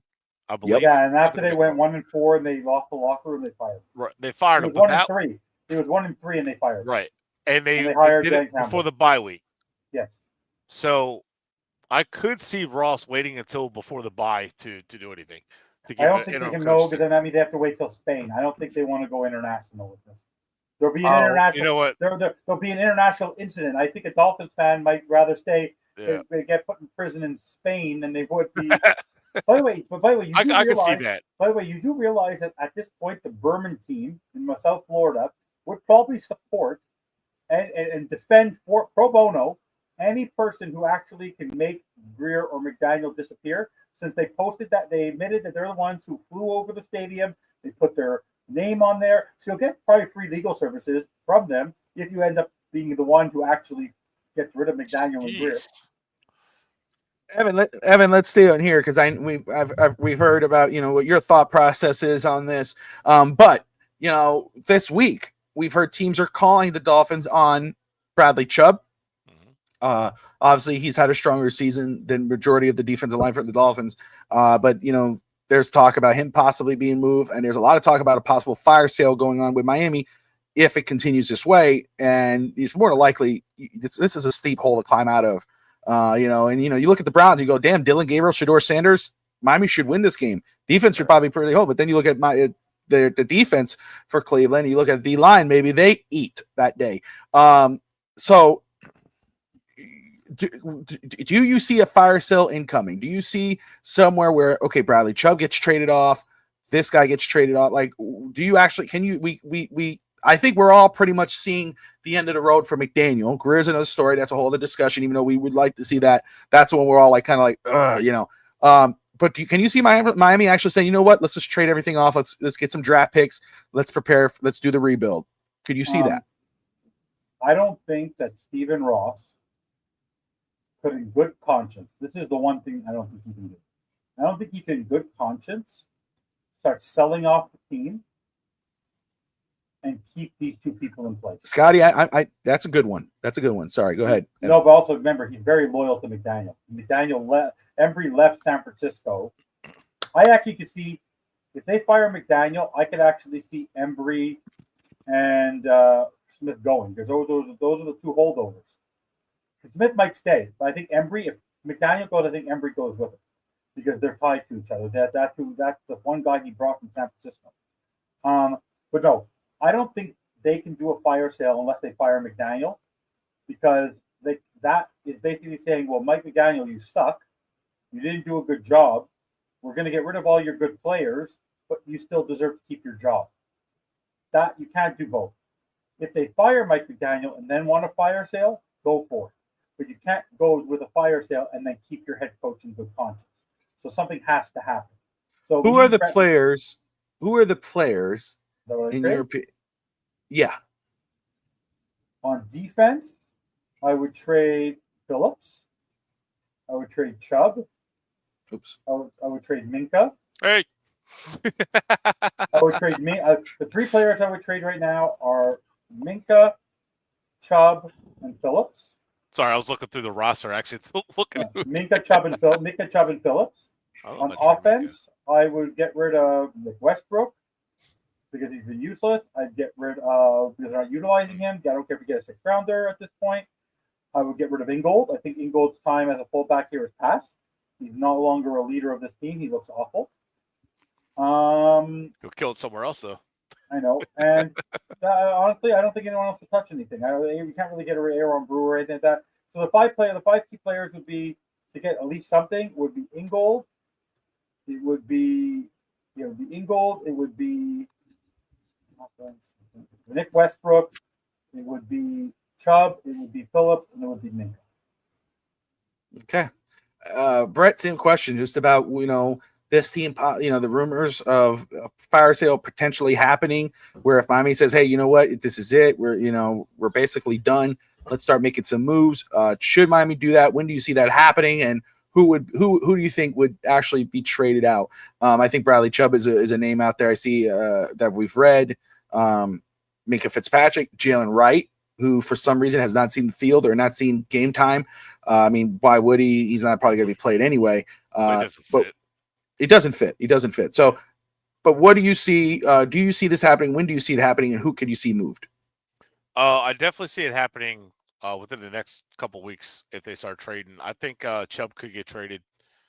Phillips, I would trade him while he's high, while the stock is high. But you're gonna have to pay him anyway, and he's on his 5th year, so just trade him while you can, get something, because he's gonna walk. He's not gonna want to come back. There's gonna be new. If there's a new GM coach, he's not going to come back. He probably don't want to come back the way it is now. So I think Phillips has done good as gone anyway. Let him go somewhere else where he'll flourish. I mean, wouldn't be surprised to see like Minnesota inquire about him. Chubb, definitely. Minka, I don't know, because what are you getting out of Minka? I mean, like, are you saving money or is he just getting picks? I don't know. Like, I don't know how much you'll get out of that. But Minka, flip a coin for that one. But notice, like, we're like looking at guys who trade on defense. But if you're not going to use Willie Gay, might as well trade him. Get like, even if it's like a 5th round pick, 6th round pick, just trade him, because he's a good player and we're not using him. Like, he's just there. Or Matthew Judon's another one. I think a team that's like contending that could use some depth at pass rush, some veteran presence that's like on the cusp. That would be, I think, a good one to trade. You might only get like a 5th round pick, but those kind of add up. Offensively, I mean, you could. I don't know about Nick Westbrook because, like, I think if Darrell Bevell takes over as head coach and play calling and stuff, I could see Westbrook getting more looks. I wouldn't touch the young guys, even though like Waddle, I would be interested in trading the offload the contract for the future. But I feel like Waddle, Achane kind of give you, and even Washington kind of give you like a young core to kind of look for a new coach coming in, like a decent set of weapons. Jalen Wright makes sense to trade. Ingold, I don't think you get much for. I think you're wasting your time there. But I would trade. I'd trade Tua. You're not going to trade him in season, but I would definitely trade him postseason. Actually, no, I wouldn't trade him this year because I think post. Yeah, you can't. You got to wait. Yeah, you got to wait till post June 1st. So yeah, you can't trade him.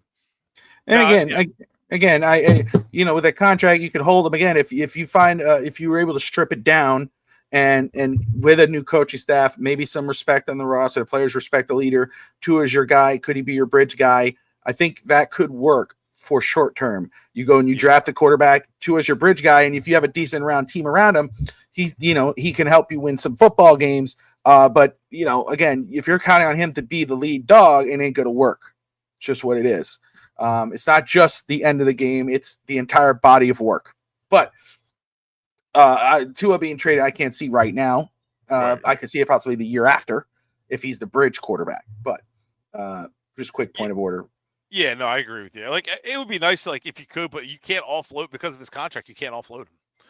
And I was trying to keep in mind some of that. I don't know if I would get. I don't know. I don't know if you get much for Dan Waller. But honestly, I would put it kind of there at the NFL. Like, if the price is right, pretty much anybody can be available. It doesn't really matter. Brooks, maybe I trade Brooks because he's a good linebacker. Dodson, I honestly, I know people like hype up Dodson. Oh, he's got but I question this coaching staff because I feel like they have their favorites and their coaches' pets kind of thing. And I feel like Dodson's one of those because I watch him on the field and I'm like, Brooks is better. Britt played a hell of a lot better. Like, I noticed Britt was all over the field making plays that Dodson can't. Like, I would take Britt over Dodson, and Dodson would be like more of a third down linebacker, but there's a reason Seattle kind of cast white. He's a decent linebacker. Don't get me wrong. It's just he's not that good, but some people love him. I don't know. It's overstated, but I would trade him or there's a lot of players I would trade. Honestly, here's another one. This might ruffle some Dolphin fans' feathers. I would trade Sealer. I would trade him to a contender and watch him resurrect his career. Well, he had one bad, but he had half a bad year. Trade him to Green Bay and watch him go off. Well, yeah, because he'll have support. He'll have support. Yeah. Watch him. Trade him to the Chargers and watch him have a season. So somebody like that, and you could probably get decent compensation. I wouldn't say anything higher than a 4th at most, but Sealer's not a bad player at all. I just want to say, first off, I just want to very quick. And we'll get to the wrap-up portion of the show. But I just want to say, first off, shout out to everybody tuning in right now, wherever you're watching from, whether that's on YouTube here, on FTSN or FTSN Extra, on Twitch, Twitter, Facebook, everyone who's in the comments, whether you agree or disagree, we appreciate you. I appreciate you guys watching. If you're new to the channel, hit that subscribe button. We have a lot of stuff on here, not just Dolphins content. We got a lot of Dolphins content, but we have Heat, we got wrestling, basketball, baseball. We got it all here on FTSN. So if you're new to the channel, we see a few new ones. I see a few new ones. Thank you so much. First off, CS in there, Scotty, as always, Samoan POV, Daniel, of course, Miami Kid J, Dolphins Thirsty, Ray Finkel, Daniel, Sackman 56, Coach J. Forgive me, guys, if I miss anyone's name. Timothy Eason. I know Sammy was watching earlier. Eric, Will, G was watching. Has been watching. And Daniel, DSG, excuse me. Everyone who's watching, forgive me if Josh Wingate. Awesome, appreciate you. Doll, who's tuning in, if you're still watching, appreciate you. Everyone watching, appreciate you. Someone POV in the comments there, just in regards to Tua, saying, Tua did get you to lead. He won you the game. It was defense that gave it up. Paraphrasing here because it was a whole lot, and he's going back and forth with people. But again, credit where credit is due. Tua did get you the lead. That final drive was everything you want out of your guy. He's getting to where he needs to be. He got in the end zone. It was a beautiful rollout. Rolled it out. Looked like he was going to run it in. You always get nervous when Tua gets hit. He took a lot of hits today, but you're like, oh, and he for the foresight sees Wall in the corner, right where it needed to be, Brett. And you give the credit where it's due. I would say, though, it's the total body of work. It is the 3 interceptions. It is keeping these guys in the game. And it's the entire season, too. I mean, absolutely, you could give the credit, but you also have to look at the entire body of work, and it's not winning football. Could you win games with Tua as quarterback? Absolutely. Could you get to the playoffs with Tua? Yes, you can. Can you win a game with Tua as quarterback in the playoffs? Yes, you can, but everything has to work around him. You know what I'm saying? Everything has to work around him, right? He's not going to take the team on his back and do it. You could have moments, but you're not going to do it. Mariners tied it. There you go. From Rob. Rob's giving us and Russ Morgan was watching earlier. Rob, I don't want to talk about it. I want to talk about baseball. But Mike Jays, because he's playing because he's doing it because of Mike Jays. Oh, that's right. That's right. The Jays are playing tonight. But anyway, listen. Again, it's not a one guy problem. You're not going to unless it's Chris Greer. I will say that if it's Chris Greer, Mike McDaniel, then it's a one guy problem because then you might see some actual change within the organization. Maybe they start to put a disciplined team on because this team is not disciplined. It's unaccountable. It's lackluster, no effort. It's a joke. And when you have Tua coming out, and you can think about it either way, he's telling on himself. He's telling on his coach in regards of saying, look, we have, and again, I know the coach doesn't have nothing to do with player only meetings, but it just tells you that these guys aren't willing to do the work and they don't respect Tua as a leader if they're not willing to go to these player only meetings. And why the hell are we having so many player only meetings? You don't have that after week 1. You don't have that 6 games in. And how many have we had? How many have the Dolphins had that Tua can say, man, these guys are not showing up. They're not showing up to these team meetings. They're not showing up to Skype meetings. They're late or they just don't, that's a problem. That's the issue in Miami. Yes, if you trade Tua, you're not going to fix the problems are not going to be done. If you have Mike McDaniel, Chris Greer, and a new quarterback, the issues are still going to be here. Unless you're drafting, the elite of elites, which we're not there yet. This is a Mike McDaniel problem. This is a Tua problem. This is a Weaver and a defense problem. This is a depth issue. This is a Chris Greer issue. This is a roster construction and poor team management issue. They don't look. The team is a 100%. This team is a, how do you say this? Of their coach. They are they're a mirror image of their coach. Thank you. They take on the identity of the coach. Honestly, I feel like they take on the identity of the GM. Because you notice every year, Greer's like, well, it wasn't my fault. We're usually a lockstep. And before they hired Flores, no more of guessing who made what pick. We're all going to be on the same page. Every year since 2019, we've guessed who we've been figuring this out, and there's bickering back and forth. He's always pointing a finger. So let me just say this again, and this is what is the bigger issue for me. And first, Samoan, if you put in what you think about it, because I obviously he's on the side of Tua. He's like, hey man, he got you to the point where you could have won, but the defense was like, oh, that's fair. That's a fair argument. We could have that debate. What I would say though, what's your thoughts on his post game comments, not just this week, but just throughout the week, the games after, where it's kind of like you're scratching heads, you're like, what the heck is this? Like, it's Tua's body work, but it's also Tua's attitude towards it all. There's no accountability. There's no going, hey, I need to do, it's just odd. Like every game, you could have won those games, even the Bills. Fair enough. Ernest, we got to give, there you go. The players don't respect Tua. Tua said that. When you're telling me that your team, you're the quarterback, you're the lead dog, you're the main guy, and you're calling player only meetings, usually go, hey man, quarterback, even if you don't like him, that's the quarterback we need to go. When your guys don't even show up, and what's Tua's response to that? Does Tua pick up the phone and go, hey man, where were you? Does he go to his coach and go, hey, I'm going to tell you right now, we've had a meeting. He didn't show up. He's not fully in. We need to do something. Is he doing that? If he's not, what's up? It's not mattering much. Should you even do any more player-only meetings? Because it's not working. Yeah. Excuse train coming through. All aboard. Lack of accountability, lack of self-awareness, 100%. Definitely self-awareness. There's Tati in the house. Player-only meetings tell me they're not listening to that poodle. Joseph Bell in the house. Joseph, what is up? Joseph usually comes after the show, so I'm happy Joseph came in live at the end. Let's not forget, we're a bogus offensive play pass interference away from being 0-6. Well, damn, there you go. Wait, go ahead. There's a picture Chris Kaufman is dropping all over X. What's his name? Stephen Ross was actually on the field. He pulled an Arthur Blank and came onto the field thinking that the Dolphins would win that game after they. I saw it. And there's a picture of him with his hand on his head, and you're basically saying like, unbelievable. He was like, he got to witness this. Like, how do you not? If you're physically witnessing this over and over and over again, and if maybe we should read what he said at the end of the 24-25 season. He's lying. He's a liar right now because the status quo. What's the status quo? This is way worse than the status quo. Yes, but doesn't that fall on the players, Daniel? Yes, it falls on the players.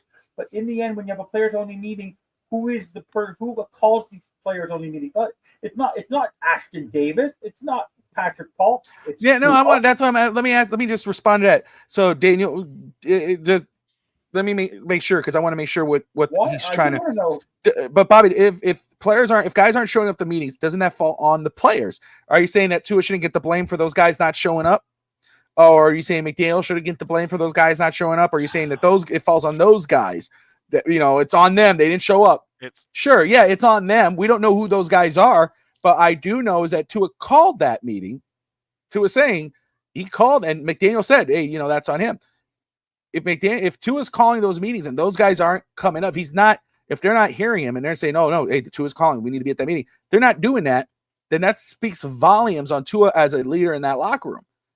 And again, that's why I think Jeff Darlington said it best. It needs to be thoroughly explained, and they need to go back and explain what the hell Tua's talking about. And I think McDaniel was caught off guard, so he kind of had to come up with something. Of course, he's caught off guard because he doesn't know what's happening in his own shop because he doesn't care what's happening. No, that's what I mean. Shop. I mean, your quarterback, and that just tells me there's a breakdown of communication between Tua and McDaniel. Evan said for a while that this bromance, you see on the sidewalk, Evan is been very critical for 3 years now about this relationship.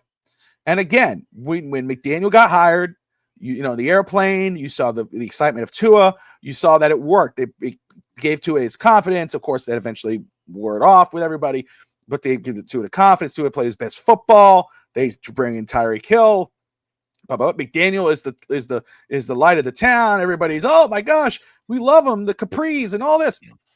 Now there seems, and McDaniel was the one. That's the report. The report is he doesn't want people to remember this or this to come out or whatever. Is that he was one that went to Green and said, "Hey, let's go ahead and do this. Let's get this deal done." Now supposedly he wants people that he's trying to make sure people don't forget about that. And supposedly there's a division, there's a lack of whatever going on between Tua and McDaniel. That right there, when Tua says this, and then McDaniel comes out and says, I think what he was trying to say, I think to me, and he looks like shocked, to me that says there's a fracture here. Mm-hmm. There's something, and when you listen to both of them talk throughout the couple of weeks, it sounds like they're both trying to toss the blame game each at each other under the radar. Tua is this is Cap for Life. Tua is a joke. Those meetings are to tell you how they feel about Tua.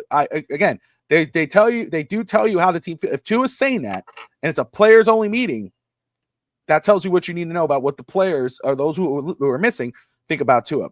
Miami Kid Jay says Tua needs to look at himself in the mirror before calling our teammates. I hear you, Evan. One moment. He's not a real leader.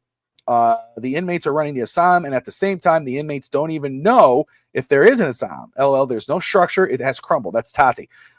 So again, and Evan will take this part here. I will say again, we talked about it earlier. I talked about it all last week, and I know people saying I don't know how I feel about Salty Bobby, and blah, blah, blah. I get it. I know. Forgive me, but again, we're going through a whole the same thing over and over again. I can only be smiley all so long, but let's again, as we talked about Tua, like he's not this guy, he's this guy. Let's stop pretending McDaniel is the head coach. He's only the head coach because of the job title. He is a offensive play caller or offensive play designer posing as a head coach. That's it. That's it. And that's all I have to say about it. Ernest Peterson says, this is on Greer, man. When you come in the kitchen to cook, but all the groceries are bad, you just go out to eat. This team has checked out. That's what this. So, yeah, again, this is not a one-person thing. Greer needs to go. Greer's the one that we're all wondering if that will happen, because Ross has shown time and time again that he sticks with Greer. McDaniel looks like he's on the way out. Greer should be too. Third time's a charm. Hopefully it gets done. Evan, I know you had something to say, my man. Talk about it. I know. I just wanted to mention that as my moniker comes from Seinfeld, I consider Mike McDaniel and Tua the final episode, one of the worst series finales ever, was about the Good Samaritan rule. It's time that we arrest Mike McDaniel for standing around and doing nothing. Don't bring up the finale. It's a touchy subject for everybody. While the guy is basically the Dolphin players, the Joe Blow players who are not very good, are having their cars stolen by the enemy, which has been Herbert, Allen, Young, everybody, while Mike McDaniel and Tua Tagovailoa are showing. It's like we're in Latham, Massachusetts, and we're watching these two boneheaded people who need to be arrested for their crimes. They should be arrested for the Good Samaritan rule because they are meat. Because I don't understand. They literally are watching this crumble. And what Tua? What did he pull his Bill Belichick today? What do you learn from today's game? On to Cleveland. That's all we can do. We can't look back. We got to move forward. Like, unbelievable. The apathy, the lack of competitiveness of this football team. It's laughable. There's no urgency. Well, you just go home to your wife and kids. It don't matter. Whatever. It's fine. It's just another day at the office. Punch the time clock. Go home. No urgency. No urgency from this team. They're 1-5. Shocked. This is worse than the 1-7, because Brian Flores went from 1-7 to 9-8. This is not turning around. By the way, you're 1-5 and you have a way better roster. So I now consider Mike McDaniel and Tua Tagovailoa need to be fired with Greer, and they should be arrested and thrown in jail. And all the people from Brian Flores could be the soup Nazi, Christian Wilk, Jalen Brown. Who could be Babu? I'm trying to remember who can do the thing. Who could do the finger? Brian Flores. No, Brian Flores should do the finger. Then who's the soup Nazi? Who's the really angry player? Who would be the really angry player that would be pissed? Xavier Howard could be the soup Nazi. Yeah. Like, can you just imagine that episode? Like, come on. Jalen Ramsey could be Bookman for stealing my. But now I understand why Armstead retired. Armstead didn't quit because he was injured. I wouldn't want to be part of this too. Well, unbelievable. This is a Seinfeld episode. This is a show about nothing. It's a show about nothing. References on Dolphins talking. Yes, it's amazing. By the way, what do you think about the Bible? The fact that that's the first thing Tua said. Jordan Brooks came in and we read a Bible. Like, what are you thankful for? I just feel bad for people. But Brett, I don't know if you know about this, but I was writing every day when we were on the shows. I kept on saying what was happening to the ticket prices. So people like we know, like Sammy, who spent a lot of money to come from Puerto Rico to go to the game. People who upfront put the money, season ticket holders. Mm-hmm. Bobby could have taken every single person from the FinsTalk Sports Network. Like, how many are we? 15 people? 20 people? Wow, yeah. For $200. For $200. It was $10 US. It was $10 US at kickoff. It was 20 minutes before the game. It was $10 US to get into the building. That's insane. And although I was surprised to hear how loud the crowd But it was empty. It was empty. Yeah. You saw a lot of aqua seats. Yeah. Oh, sheesh, that's sad. Well, okay, Bobby. Oh, did you hear the joke about? No, I was going to say, you give your just wrap up your thoughts on today and everything what we're discussing. Real quick, the post game or the pressers that Tua has had, his talk about going home to his wife and kids. He really needs to learn. He needs media coaching. Has needed it. I understand his sentiment, but he almost made it sound like, whatever. It's my job. I punch my time clock. I do my time. I get the hell out of there. That's what it means. That's what somebody like me is like. Yeah, I work. I'm not going to kill myself. But I'm not in a competitive business. Like if I was selling houses or selling cars, now I'm in a competitive business where I might have to amp it up a little bit or if I want to be great and constantly move up, I'm going to have to constantly work. And I can't have that attitude of, hey, I'm just going to clock in and out and do my job, go home. No, you got to do that extra. If you want to be great, you have to be obsessed. I understand, like, you know what? After a rough game, like the first thing I do is just hug my kids. They're happy to see me. Kind of like it makes me feel good. And then like kind of makes me kind of like relax. And then I get into my film. Because we're all dads. We know like kids can take that from you. Like take that like pain, all that frustration from a bad day. It just kind of like melts it away. 100%. But the way he says it, like he said it nonchalant, and I've always wondered if he cares about winning. I don't see that he cares about winning. The whole show me the money thing, and then his comments today, it just doesn't feel like he cares, and I think other people see it. I don't think the team cares about winning anymore. It feels like they got paid and they're done. They're ready to peace out. And the whole thing with the leadership, Calais Campbell, Armstead, they all chose not to come back. All these guys, all the leaders from last year left. All the leaders from over the years, they had a way out. They took it, and I think there's a reason for it. I just think that the team, and not just Tua, the whole team is just in a bad direction, and I think the management up top is a big problem too. Brett, I'm going to ask you this, and then we'll get ready to wrap it up, because again, we haven't heard from you in a while, and so I want to ask you just two things. And first off, and you don't have to deep dive it or nothing because we'll get to the next one.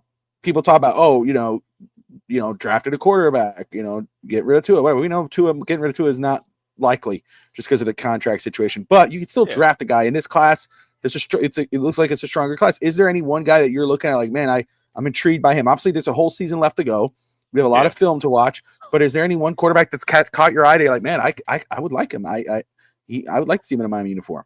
Well, the one guy that caught my eye is catching everybody's eye now with Mendoza because he's just, dude he's legitimate quarterback, and now he's catching everybody's attention. It kind of reminds you of like Burrow and the rest of them that transferred all of a sudden to lighten it up. And again, big guy, athletic, got a good arm, and he's just got that confidence. You watched his post game interview after beating Oregon. It was just so he was thankful to everybody, and he was also called out his guys. Said, "I'm thankful for shout out to my offense, and." But his then teammates, still had a sense of arrogance / confidence. You know what I mean? Yeah. Like that you just felt like, I can get behind this guy. I'm a Mendoza guy, man. And of course, I watched him and I started looking him up and I was watching his film. And I like what I saw from him. I like what I'm seeing. I was watching from last year before he went to Indiana. And, obviously when you read up, born in Miami, Cuban grandparents. I'm like, wait a second, this is a storybook right here. And of course, then all of a sudden, Mendoza. I'm like, see, there it is. I'm with you, man. There's Leonard Sellers. I know a lot of people. Alar, Alar could fall. And he has potential, right? And we know, he struggled, but then Penn State struggled. But he may fall, especially now with the injury. So you might, you could go with another pick there, and then go if you lose on Mendoza, maybe you go later, and then, and then who's this? John Mateer from Oklahoma is another guy that a lot of people are falling in love with. But he's a little on the shorter side, but he has that dog in him. I'll give him that. He reminds me a little bit Baker Mayfield, poor version, Timu version. I think it's a whole season left, but Mendoza. I like that you said Mendoza. That makes me feel good because I love Mendoza. I think he's got a lot. That's awesome. That Mateer just reminds me. One thing I like about him though, he kind of reminds me of a baseball player in a good way, like a baseball player playing quarterback, where he's just kind of got that. He's kind of overconfident in his arm, but he can make plays on off different platforms with throwing. So next thing here is, where do you stand? Because you and I usually saw the same in regards of coach, quarterback, whatever. So I'm very intrigued to hear where you stand on a potential next head coach for the Dolphins. If Miami was to make a change at head coach, any particular names? First off, before particular names, where let me see. How do I ask this? I asked this a couple episodes back now. I don't know why I'm losing it now. What are you looking for in the next head coach for the Miami Dolphins if you had to make that decision? What are the qualifications are you looking for? Is it a offensive guru, defensive guru, coordinator, college coach, veteran coach, an experienced one? Where do you stand on that? And then are there any particular coaches that you would say, man, if there's these 2-3 guys, I would be intrigued with Miami? So I'm looking at a guy who just prefer a guy with more coaching experience this time. Someone who's been, it doesn't necessarily have to be a head coach the whole time, but someone who's been an assistant head coach for years, someone who's and if they haven't, maybe a player. I am preparing myself mentally to hear the Bill Belichick push because you know how Stephen Ross is. So I'm prepared to hear something like that. I am keeping an eye on the John Harbaugh situation. I don't know what's going to happen with that. I'm not saying they'll fire him, but I know he's lasted longer than Brian Billick did. And I don't know what's happening there, but I'm keeping an eye on that situation. But I definitely would like someone who comes from structure, who is developed and comes from a coaching staff that develops guys to come in. I'm not looking for a coaching tree necessarily, but just someone who's been under coaches who's develops guys and a guy who understands leadership, mentally tough. And I want someone who, of course, I want a different GM, but I want someone that can come in and just reshape the way things are done right away. Kind of like how Sean Payton always has done at 2 stops now, but someone that comes in and just has discipline, no BS approach. This is how you win. And if you're not on board, see you later. Somebody like that, that's what I'm looking for. And I want someone that takes over the front office. I kind of want a coach to run the front office because if you look around at successful teams, majority of them, the head coach runs the front office. Andy Reid put it guys. Now Andy Reid's not making all the decisions, but what he did was he developed guys through starting them as coaches and then put them as scouts and then in evaluation positions. And Brett Veach was a quarterback at University of Delaware, started out coaching under Andy Reid for a year in Philly, and then moved to the front office and started scouting and then moved up where he's at. So, okay, I coach, I understand your system, I understand what you look for. Now I scout on the road and I look for that. Something like that. And it's still in place in Philly, which is why they're successful as well. So something like that is exactly what we need. And John Gruden's another one I would keep an eye on. I wouldn't necessarily be against John Gruden, but you would definitely need the right GM for that one. Well, that's why when you come to any veteran coach, an experience you're thinking of the you brought up Bill Belichick, John Gruden, Rex Ryan, Doug Peterson. Think of those guys. You know dang well that you're not going to get those guys if Chris Greer's still the GM. Right. They're going to want to bring in their own GM. That's just the fact. John Gruden's want to bring a guy that he can work with that has his vision. I want a veteran coach, that's experienced coach. I want a guy. I don't care that he got fired his last job. I'm willing to intrigue on anything. I'm very down on a rookie coach. Now, if you fire Greer and you have a new GM, and then you go and then he wants to bring on maybe a coach on his staff or whatever, or then that might be a different story because then he's getting his guy. But if it's Chris Greer hiring another rookie coach to try to, then I'm not interested. Yeah. You brought up got maybe an experienced coach, but not really a former head coach. A guy that I think is old school. You talk about John Harbaugh, but Todd Mankin from Baltimore, the offensive coordinator there. What he's been able now again, you see what's happened with Cooper Rush, not so great. But what he's been able to do with Lamar and everything else, that might fall in that line. If it's a rookie coach, Brett, I think a former player is somewhere where I would lean towards. I think there's a lot of names out there because a lot of these former players, when they become head coaches and they've been coaches, usually are successful because they identify with the players on the team. They've been there, they've done that. You think of Hank Fraley. Jared Mayo did not get a good shot at New England. I mean, I'm just throwing names out there. Yeah, Hank Fraley is actually. I'm glad you brought that up because he's a guy that I would actually look at. I like Hank Fraley, man. That's a guy, a really intelligent guy, and Detroit, highly respected. He is. No, they love him there. They gave him another role. I think he's a run game coordinator now in Detroit, but he was the offensive line. He's been the offensive line coach there. And man, they gave him a lot of money to keep him. And his offensive linemen were telling you, they were like, man, we'll put in dirty stories in the press to keep him. We will put it out. So they, he's a guy that I would be willing to hear on. Yes, he did. And I mean, look, years. And he started his coach with the Eagles. Under Reed. Yeah. Yep. Yeah. Yep. So, but again, I'm unless it's that guy, the experienced coaches, I'm willing to listen on. But we'll see where it goes from there. What will happen next? Evan, what is your post game wrap up, my brother, so we can close this out? Tomorrow would be a great day to do a breaking news show because it's Canadian Thanksgiving here, so I'm not working. So that'd be a nice time to actually do Dolphin stuff. But no, I just, as much as we want to see things happen, I don't know if he's going to do it. I just don't think that Stephen Ross has the cojones to actually fire McDaniel. I think he just feels bad, and he goes, "Well, this is already a lost season. I already spent the money on him and Greer on extensions, and I don't care about my fan base. I have enough money. He's basically trying that famous line, the famous thing that you may have to sacrifice one to save the many. He's willing to save one and sacrifice the many, because what he's doing is he's going to create so much apathy for his Dolphins fan base that he's going to lose season ticket holders.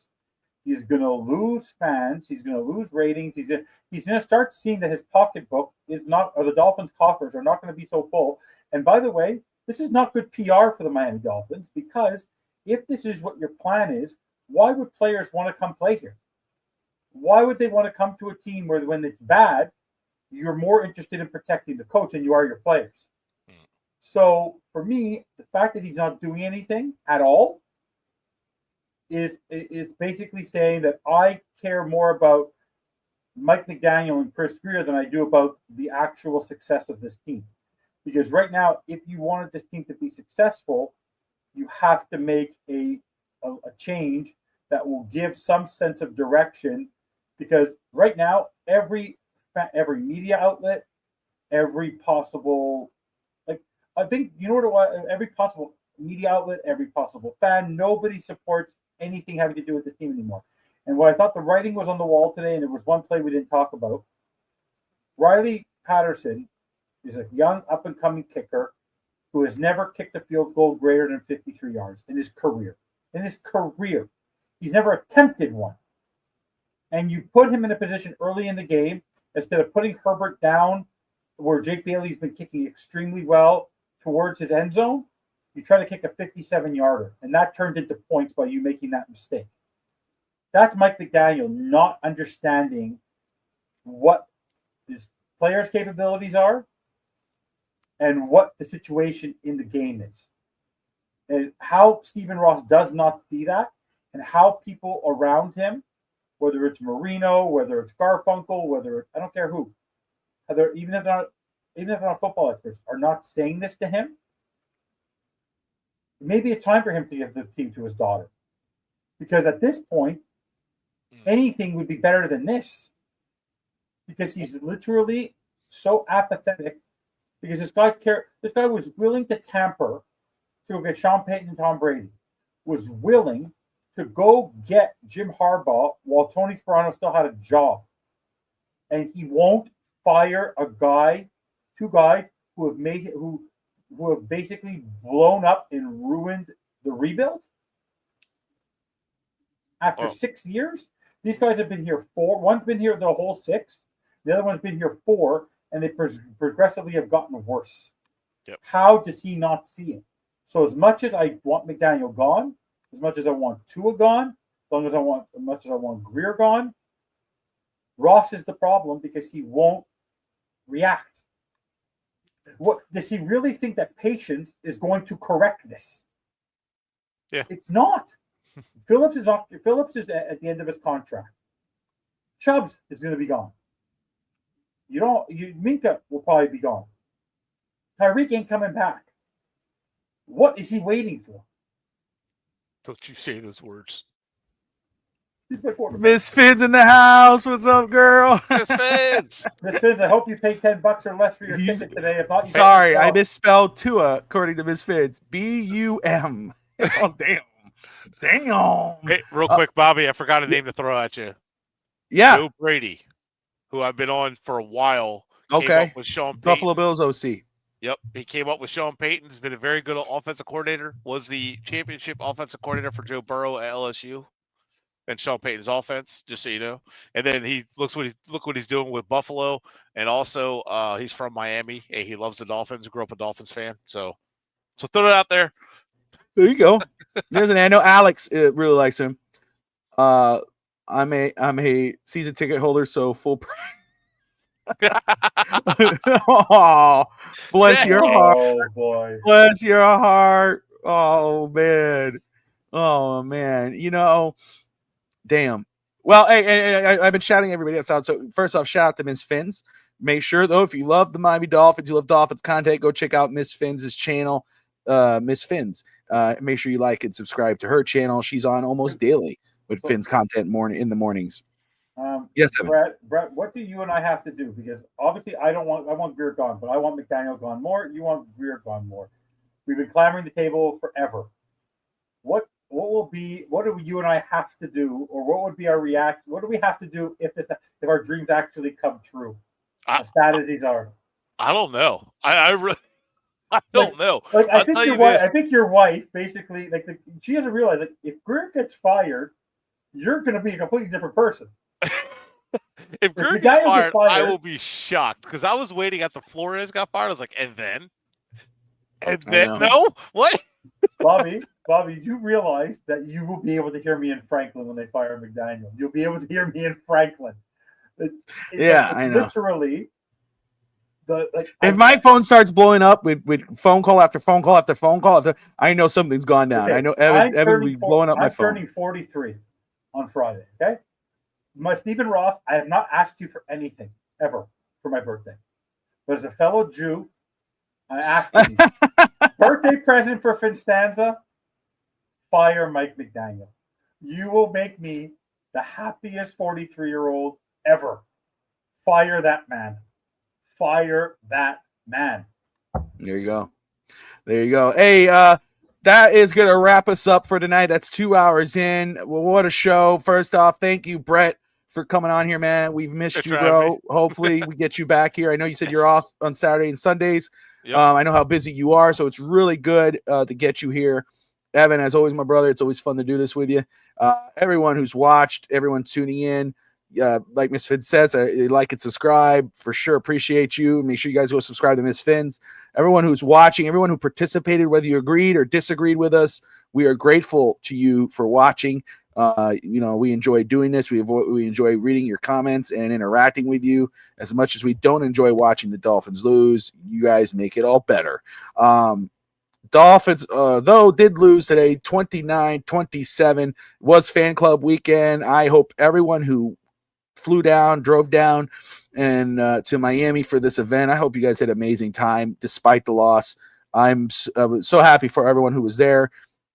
Sammy sent me a group photo of him and George and Adrian, and really cool. I've seen Dahl down there, seen some pictures there, so just so cool. I said that, Miss Fins. That's exactly what I'm saying. Greer will get it promoted to senior advisor, and McDeer, fired. Fired, but I know at the end of the year, that's what she says. It's so funny because it's true. It is true. That's just the writing on the wall. But anyway, guys, we will be on. If you love Dolphins content, hit that subscribe button. If you love college football, Miami Hurricanes, Miami Heat, baseball, of course, a lot of great baseball coverage. Wrestling, we got it all here at FTSN, that and more. Make sure you hit that like and subscription button there. Hit that notifications bell so when we are live, you're on with us. We will be, if anything happens, I know this show we will be live. If McDaniel's let go, even if I can't be on, Evan absolutely will be on because I know he's just dying to be on to talk about that, and we'll have an open panel. I'll never schedule a show so fast. I don't care what I'm doing. I don't care where I am. I will literally be making the show the moment it launches. It will be the fastest breaking news show in history. I'll tell you what, insane. If it happens during the day while I'm asleep because I work night shift, I might just pop up and jump on the show. But Mike Ray, McDaniel thank gets you for your fired. kind Oh, my words. God. We love you, brother. Thank you for always watching and participating. DSG, as always, my man. Appreciate you. B. McD, Daniel, Miami Kid J, Joseph Bell, Mom's in there, Tammy from Miami, Cap for Life.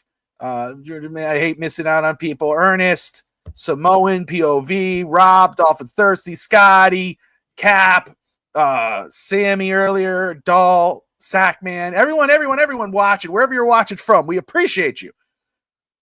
That's going to wrap us up. Like and subscribe in Miami. I know it's hard, but I'm going to say it anyway. Fins up. We'll see you guys next time. Fins up, why not?